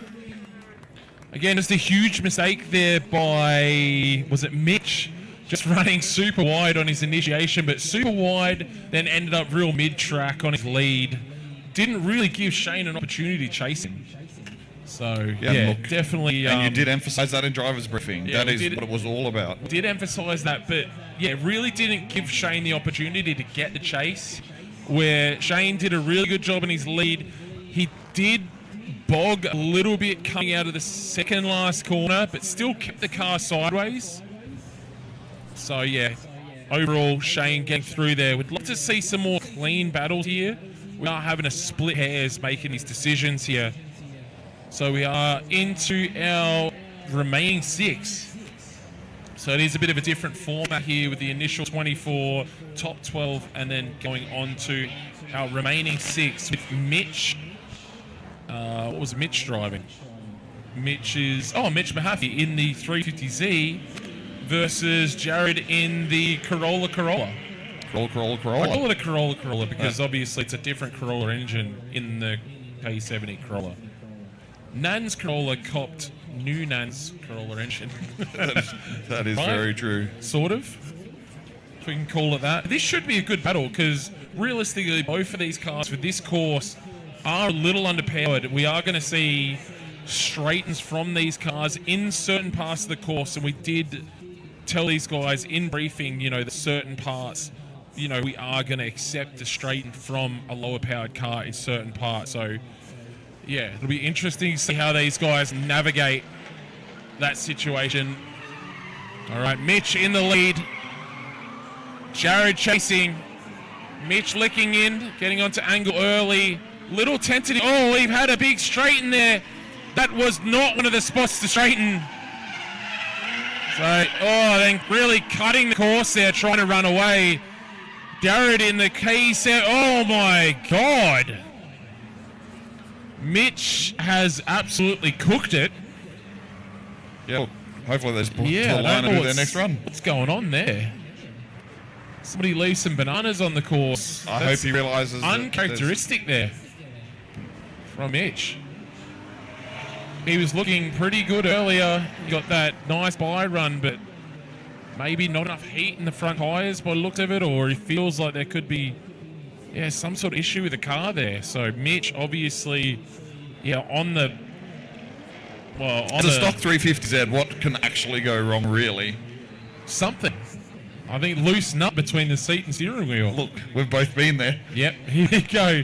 Jared, and I was driving 350Z last weekend and had an issue, so there we go. All right, K70, Jared leading in the Corolla.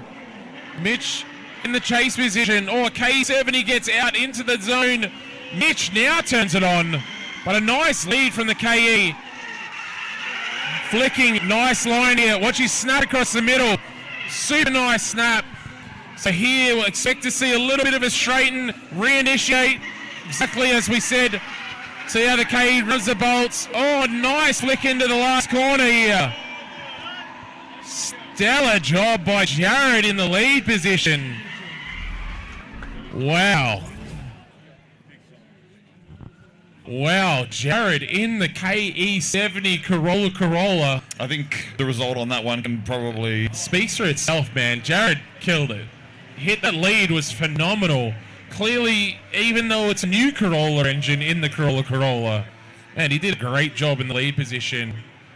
Better, like, he snapped across the middle there in the replay, man. Like, he has the middle of this course definitely dialed. By far does the best switch across the middle. In the briefing, we did really ask for that as well. So, yeah, Jared will go through into the final three. So on the next up here, we will have Dylan versus John. So Dylan in that purple, it's purple 180? Yep, purple 180. It's purple. And then we had John in the Turbo LS BMW. E46. Hopefully his entire cheering squad out here told him to be better. Just do better. So yeah, he really did barely get through. Not for a good reason. So both of these guys coming off ripper battles. Well, sorry, Dylan came for ripper battle. You know, watching Dylan and Tim go back and forth, 2 reruns, was really cool to watch. There's one thing I can take notice of here. Drivers aren't really warming up their front tyres.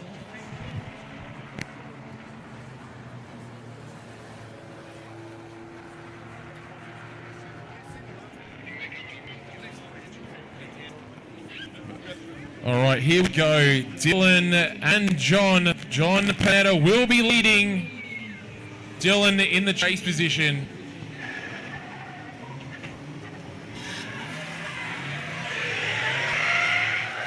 So here we go. Like I said, John can do better.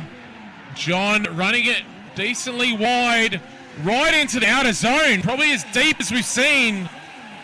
This is what we want to see. Oh, cutting it. Really don't want to see the cut. Good into that zone though. Dylan's right up on the door. John's doing a great job through this zone. Kind of comes out of the zone a touch early. Oh, some sort of issue John had there. Oh, nice job by both drivers. John having a little bit of mistake there. Dylan definitely could have been more active around the first corner. Dylan really does lay down a sweet lead here. Yeah, around the first corner. I wonder if Dylan's a little bit more nervous behind the guys he doesn't know and trust. And coming here, John cuts line bad. So he cuts Very line bad. quite heavily there. And then after this corner, runs wide, doesn't run wide enough, and then he misses a gear or something here. Look, Just sort of stalls out a bit completely funny. misses a gear and then has to reinitiate there. So yeah, his cheer squad didn't do what you asked them to do. Dylan with the advantage there.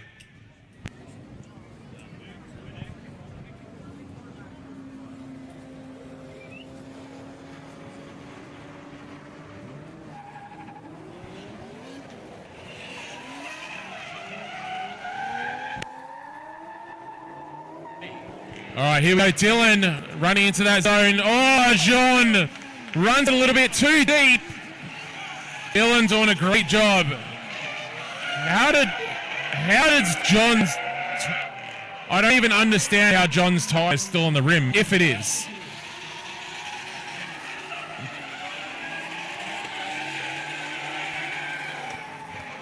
And Dylan doing a great job out in front there. Doing everything he needed to do. Pulling it up now.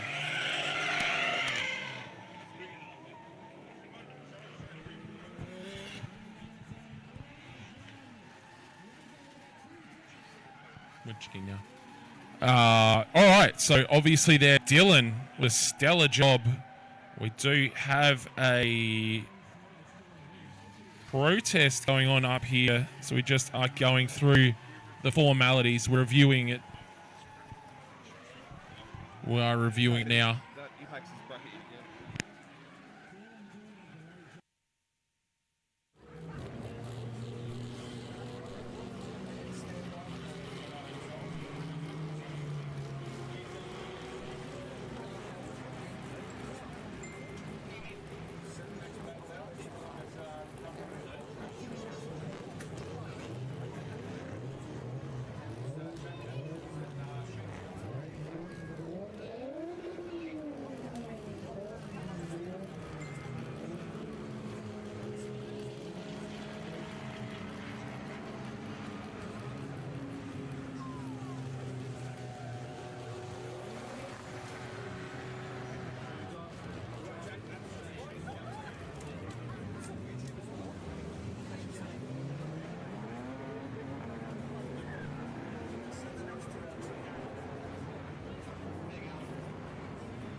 All right, so we got Jack and Shane on the start line now.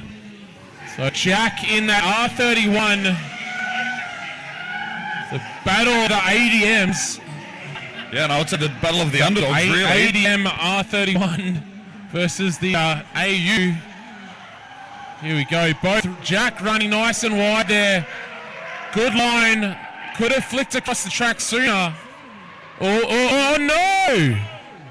Oh my God. That's the first big mistake Jack has made all Honestly, night. yeah. Both of them, look, the AU, was it Shane in the AU, did a really good job of pulling up his car.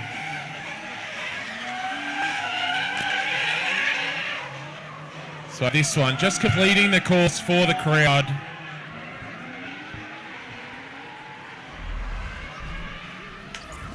So just to update everybody with regards to the, what's it called? Dispute? The protest. Protest has been finalised and everything stays as is. Yep, and Luke gave somebody a black eye. No, not at all, not at all. Oh, you only get those accusations in Queensland, mate. We just confirmed again what we had originally seen. But yeah. All right, so Shane now in the lead in that AU. Barra-powered AU.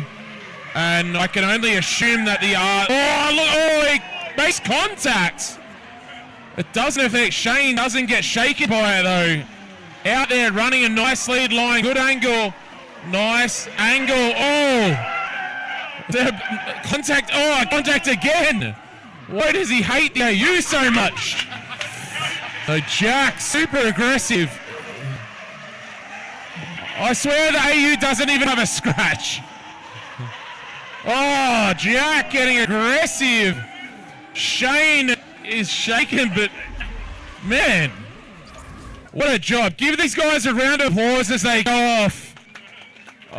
Obviously, Jack freaking cooked it, but oh my God, that chase is super aggressive. He butchered half of it, but the rest of it was really exciting. So going through, Shane in the AU Falcon will go through into the final three. Look how aggressive Jack is. Look, boom. Just every transition, just sticking his nose in a foot too much.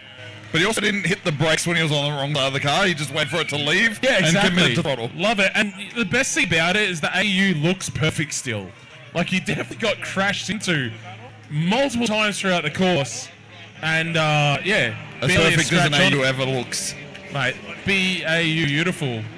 All right, so let's explain what goes on with this final three. I'm going to put my mic down and you can explain that because it looks confusing.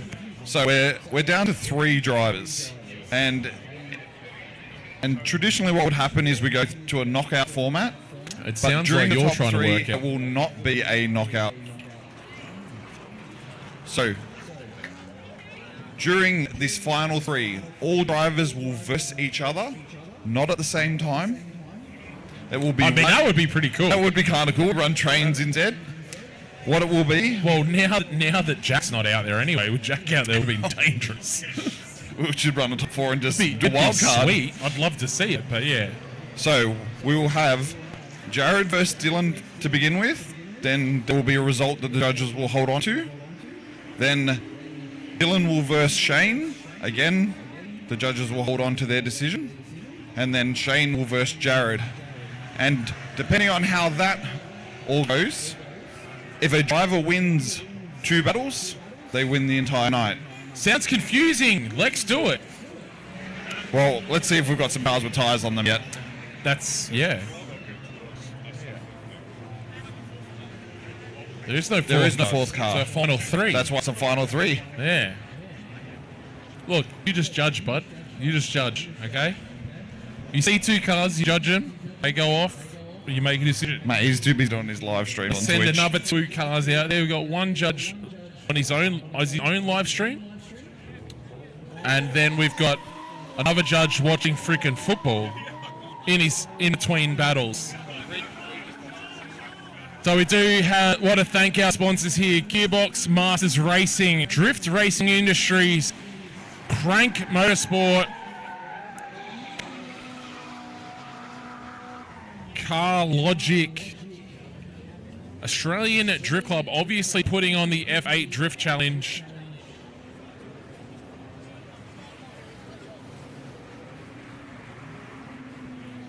A Plus Towing, iFix, Raceworks, the absolute bloody legend at Radium Engineering. Tell you what, I do like me some Radium Engineering. Guess why? And obviously big shout out to the guys at Core as well. We do have a battle. We are Jared and Dylan. Jared and Dylan on the start line. Jared leading Dylan. This is the start of our... No, Jared... Yep. Yeah, Jared leading Dylan. That's what I said. All right, Jared in the K70. Oh, let's get some smoke off the tyres here. Oh, nice aggressive flick. I love it. Dylan, come on, get in there, bud. And that K70... Look at this flick. Watch the flick. Snap. Out into that zone. Does the best from anybody here. Right out to the wall. Bro, why is Dylan getting left behind by the Corolla? What is happening? Why is a Corolla on probably 135s or something really, really small? Sensible enough to not grip your car up. They're like 175s. Getting smoke off of them in the Corolla and leaving Dylan behind. Unreal. Dylan, do better.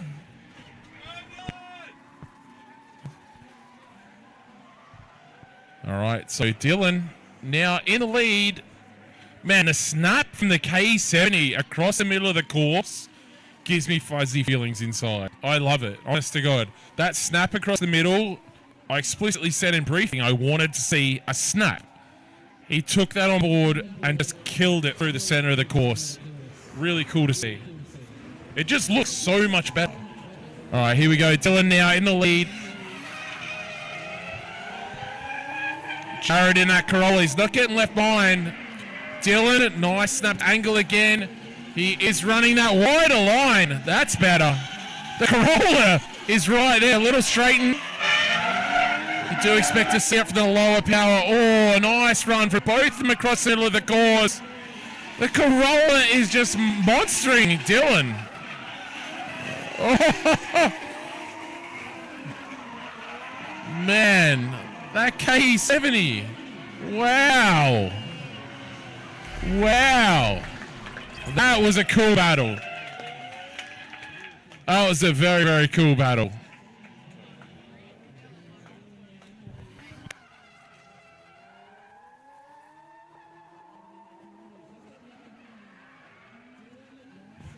All right, so judges do have a decision from that. That's what we can tell you. And we're moving on to our next battle, which will be one of these guys versus Shane.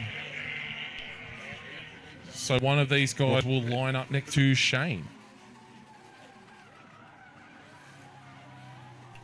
Again, final three, a new concept. So we're about. Who came up with this concept? I didn't. I just showed up one day and this is what was happening. This was the concept. It should be the F3 drift challenge because there's like three at the end. Final three. Yeah. That's not a bad idea. Yeah. But I think it's more about where the track is. Oh, because F8, yeah, of course, figure 8, yeah. That would probably make more sense. Yeah, we can't call it concrete POS, so... Look, it's in Sydney, you got a place to regularly go and drift. You know, and it kept us alive. And honestly, it kept this place alive for a long time while we didn't have other venues. And at the moment, we're absolutely spoiled. Especially on a day like today where there was drifting absolutely everywhere. Yeah, Luddenham here tonight. Luddenham during the day, here tonight. Pheasantwood during the day. Was Pheasantwood as well today? was on during the day. No way. So, New South Wales, New South Wales all of a sudden has got a lot of drifting going on after being probably a state with some of the least amount of drifting. I would say so. Yeah, unreal. And how much drifting did you do today, Greg Merriman? A bit busy today. Busy. Skid in his pants, someone from the crowd said. Yeah, just look, I sneezed too hard, all right? It happens. But yeah, really good day for drifting here in New South Wales. A ton going on. So there was a bunch of Queenslanders at Luddenham today. Yeah, I'm surprised we let them across the border, to be honest. So there was meant to be a big drift matsuri here this weekend. Yeah. And From what I understand, it fell on its face a bit with entrance, just because there's so many other events here in Queensland. Exactly. In New South Wales. So we're going to hold the start line for a second, just to let that smoke clear. We're going to let that smoke clear, because that was a problem last time the AU did a big tip in. I think we're clear enough. We are clear enough. All right, Shane in the AU will be leading Dylan. So Dylan, is that Shane leading at the moment though? Shane in the AU leading Dylan. Oh.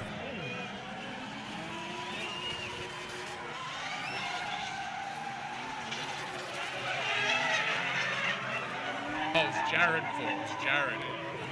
Whoa. Nice. Yeah, nice job there by the AU in the lead position. Dylan. I'm shocked at Dylan still having a front rim after catching on that inner. I want to watch the replay here. I think that might have been the underside of the Honestly, car as opposed to you a rim. watch the replay here of the left front wheel on Dylan's 180SX as he goes through that first corner. Man, the thing just gets launched. Oh, that ain't the first corner, but Creative director just missed the start of the run. you missed the start of the run. Well, we won't get to watch that again, but if you're watching, or you can, if any of you are watching it on your phones, you can definitely go back and watch that. But yeah, he definitely got a little too aggressive on his initiation. Here we go. Dylan will... Oh, Shane going the jump off the start. All right. AU going for the wide swing. Dylan running it pretty wide. Nice. Shane needs to get in there. Oh, that snap from the AU. Nice.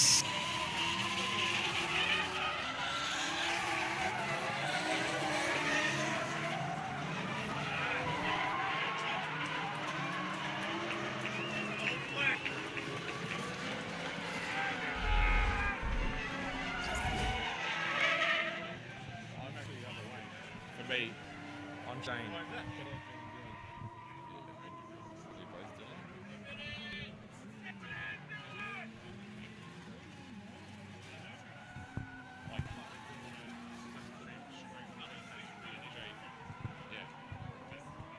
Yeah, for me, that's all.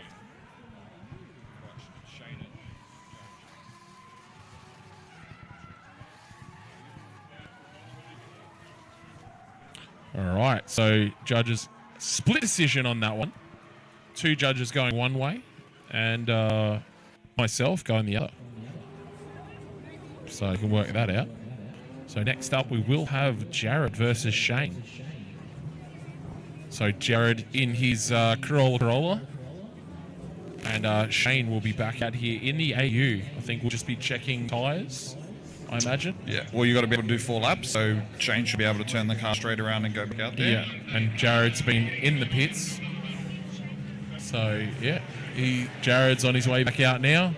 Shane's smacking a Yui. So reliability is super important here at the FA Drift Challenge.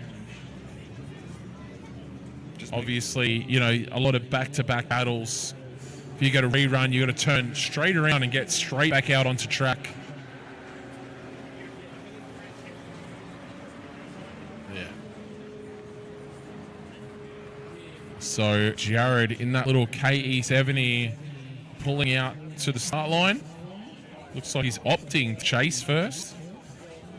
And then Shane in the AU will be jumping into the lead position.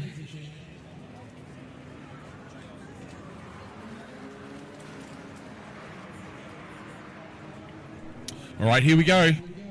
Shane in the lead position in the AU. The Corolla driven by Jared in the Dace position. I feel like the AU is ready to prove a point this time around. Nice wide swing into the corner. Runs deep into the zone. Nice wide line. The Corolla's right there, though. Oh, nice line by the AU. Big snap by the AUers. Oh, the K70 makes a mistake. Comes to a halt. The AU's doing a really freaking good job, though. Right out to the outer zone there. Damn, Shane's lead is sick.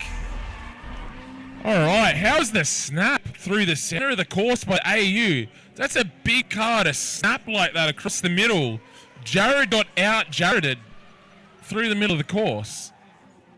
You know what I mean? Like, so here we go. Watch Shane in the lead position here, running out wide. And this is what I love. He comes into this zone really nicely.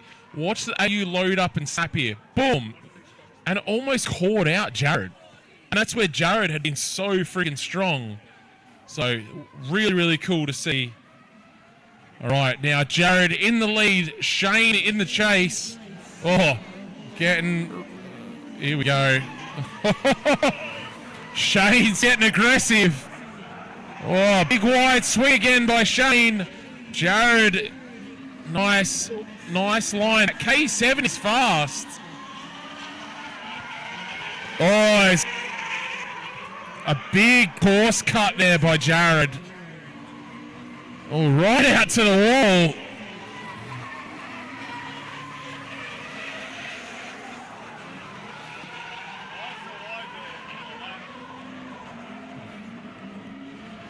Nice job there. Definitely would like to see Jared run the line better.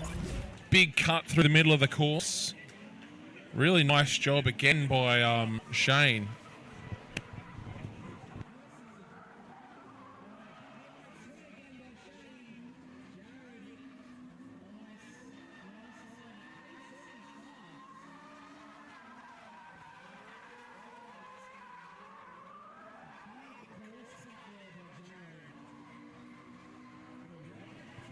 All right, then, judges have it a kind of easy decision on that one.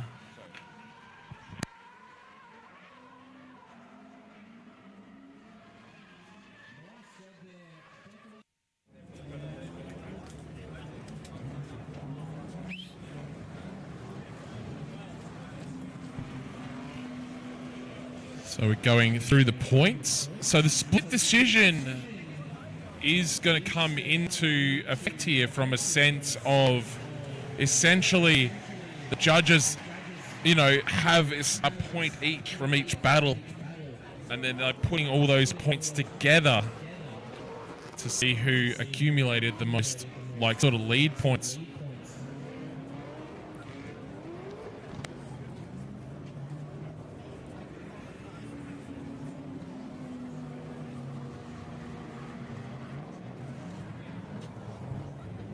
Where's Isaac? That's why I was going to sing him happy birthday. Oh my God. Isaac, if you are watching, buddy, happy birthday. So, if any of you that have been around the Australian Drift Club, you'll know Isaac. We have a result. Pardon? We have a result. We have a result? Well, we have a final then, or a result full stop? No, that's a result full stop. A result full stop. Result full stop. So to the podium and to burnouts. the podium we go. One car probably will do not much of a burnout, but the other two can probably do a burnout. All right, we do have a top three. It's marginally anticlimactic from not having like the final, but we do have a decision.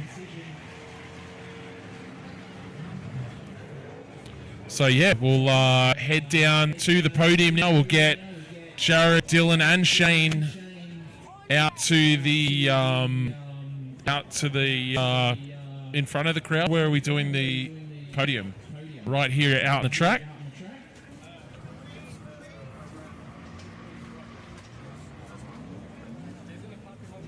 Yeah, don't let anyone see that.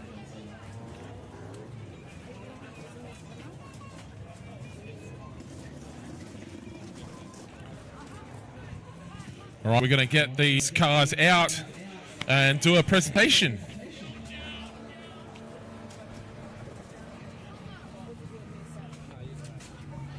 I know who won.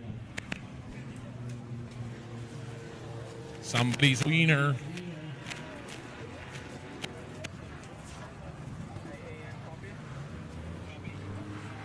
All right. Dylan in his 180 S6. Coming out to course, Shane in the AU.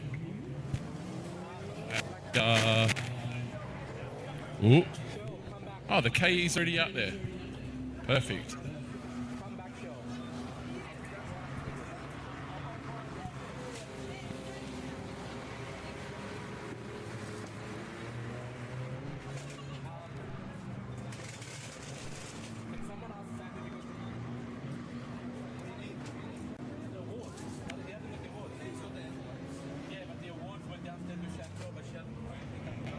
Samuel, do you have the awards?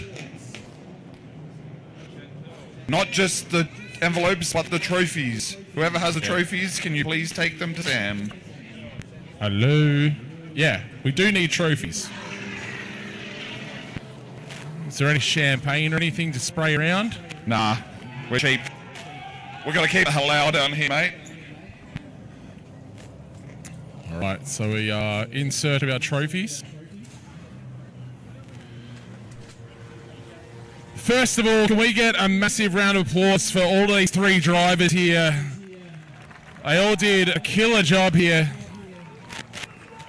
Keep the round of applause going for the Australian Drift Club putting on this event here tonight. They flew me out here to be part of it all. It's been a pretty cool night. So, yeah, thank you everybody for coming out. I'm a tiny bit confused myself on the format, but they did get the scores all sorted out. Essentially, accumulated points from the judges with regards to those last three battles, and then put them in order as such. So we have some trophies. We do have some trophies. In third place, I would assume from New South Wales. Oh, no. No. Well, that's going to give it away, isn't it? In third place, Dylan in the 180SX.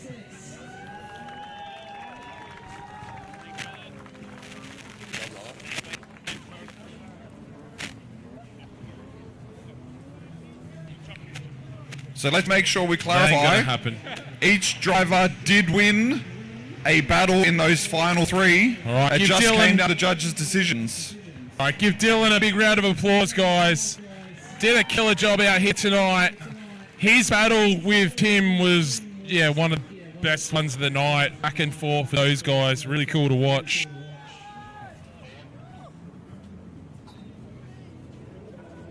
All right, here we go. Do you want to announce the winner first or who came second? Do the winner first. In first place from I don't know where, in one of the best engineered cars that Australia's ever made, Shane in the AU comes in first place, accumulating a few more points than Jared. The AU coming in first. There you go. Let's have a little quick photo. All right, obviously in second place then, Jared in the Corolla. I don't know if you heard me call it the Corolla. That makes sense to me. There you go, sir. So obviously second place there in little Corolla. What size tyres on that? They look a 175? 185. There you go, right in the middle there. That's the sweet spot, man. That thing is so fast around this course. All these guys did a fantastic job and just came down on little mistakes. So, yeah, helmets on, and you wanna have a few words? Yeah, thanks everyone for coming out for the Figure 8 Drift Challenge. It was an honour having the international come out here, calling the runs. It was so entertaining. I'm hoping you guys had fun, and the guys on the stream watching, hoping you guys had fun. And we do have a bit of time for some burnouts, some victories. So if the guys want to jump in the cars, we'll light them up. We've got a couple minutes left, so let's do it. We'll come out and scream at you. We want you to shut it down. Thanks again. I don't think you have to tell the AU more than once to do a burnout. He did some pretty good skids when first got the car out. So yeah, helmets on, seatbelts on. Pop a set. Pop 'em. Pop 'em.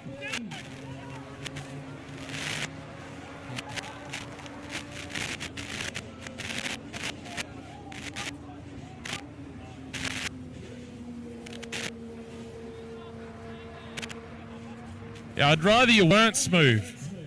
Tip it in.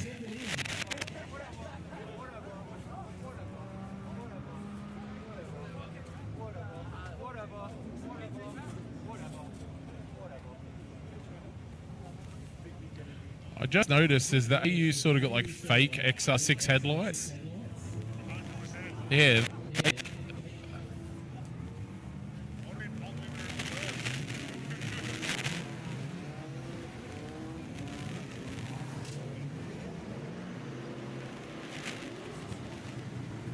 They're all so polite. Just freaking dump it. There we go. There we go. Your winner, guys. Shane in the AU.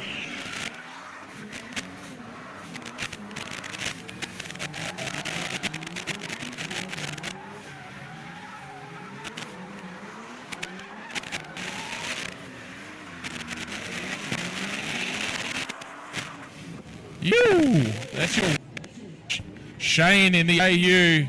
Can do a good skid as well. Coming to a cul-de-sac near you.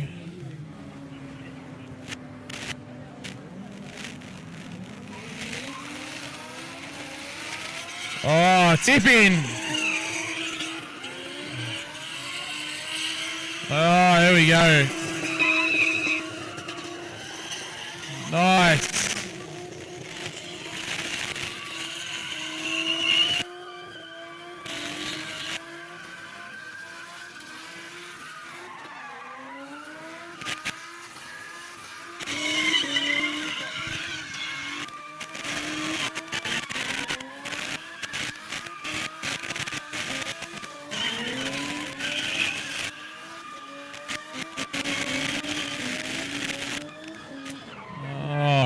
That's probably won the burnout so far. The Corolla.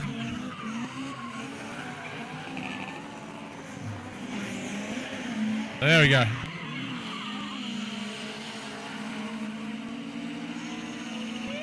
Oh God. Oh God.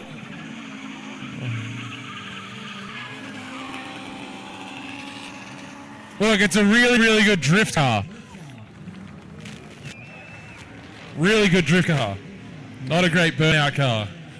And weirdly, the 180SX, it is sick burnout. I don't think that's weird, but it beat the AU. Also, thank you, Luke, for coming down from Queensland tonight. We know you've got a few things going on, and hopefully there's some big news coming from your camp in the near future. But yeah, thanks for making the trip down after a bit of a hectic start to your year with securing D1NZ Championship. And also, anybody leaving the venue, please make sure you are not doing skids and stupid shit either in the tunnel or on the road outside. And big thanks to Olympic champion ice skater Greg I wish, Merman. Olympic champion, I wish. And big shout out to my wife who's sitting in RPA hospital currently and letting me be out here. So, good night, Danielle.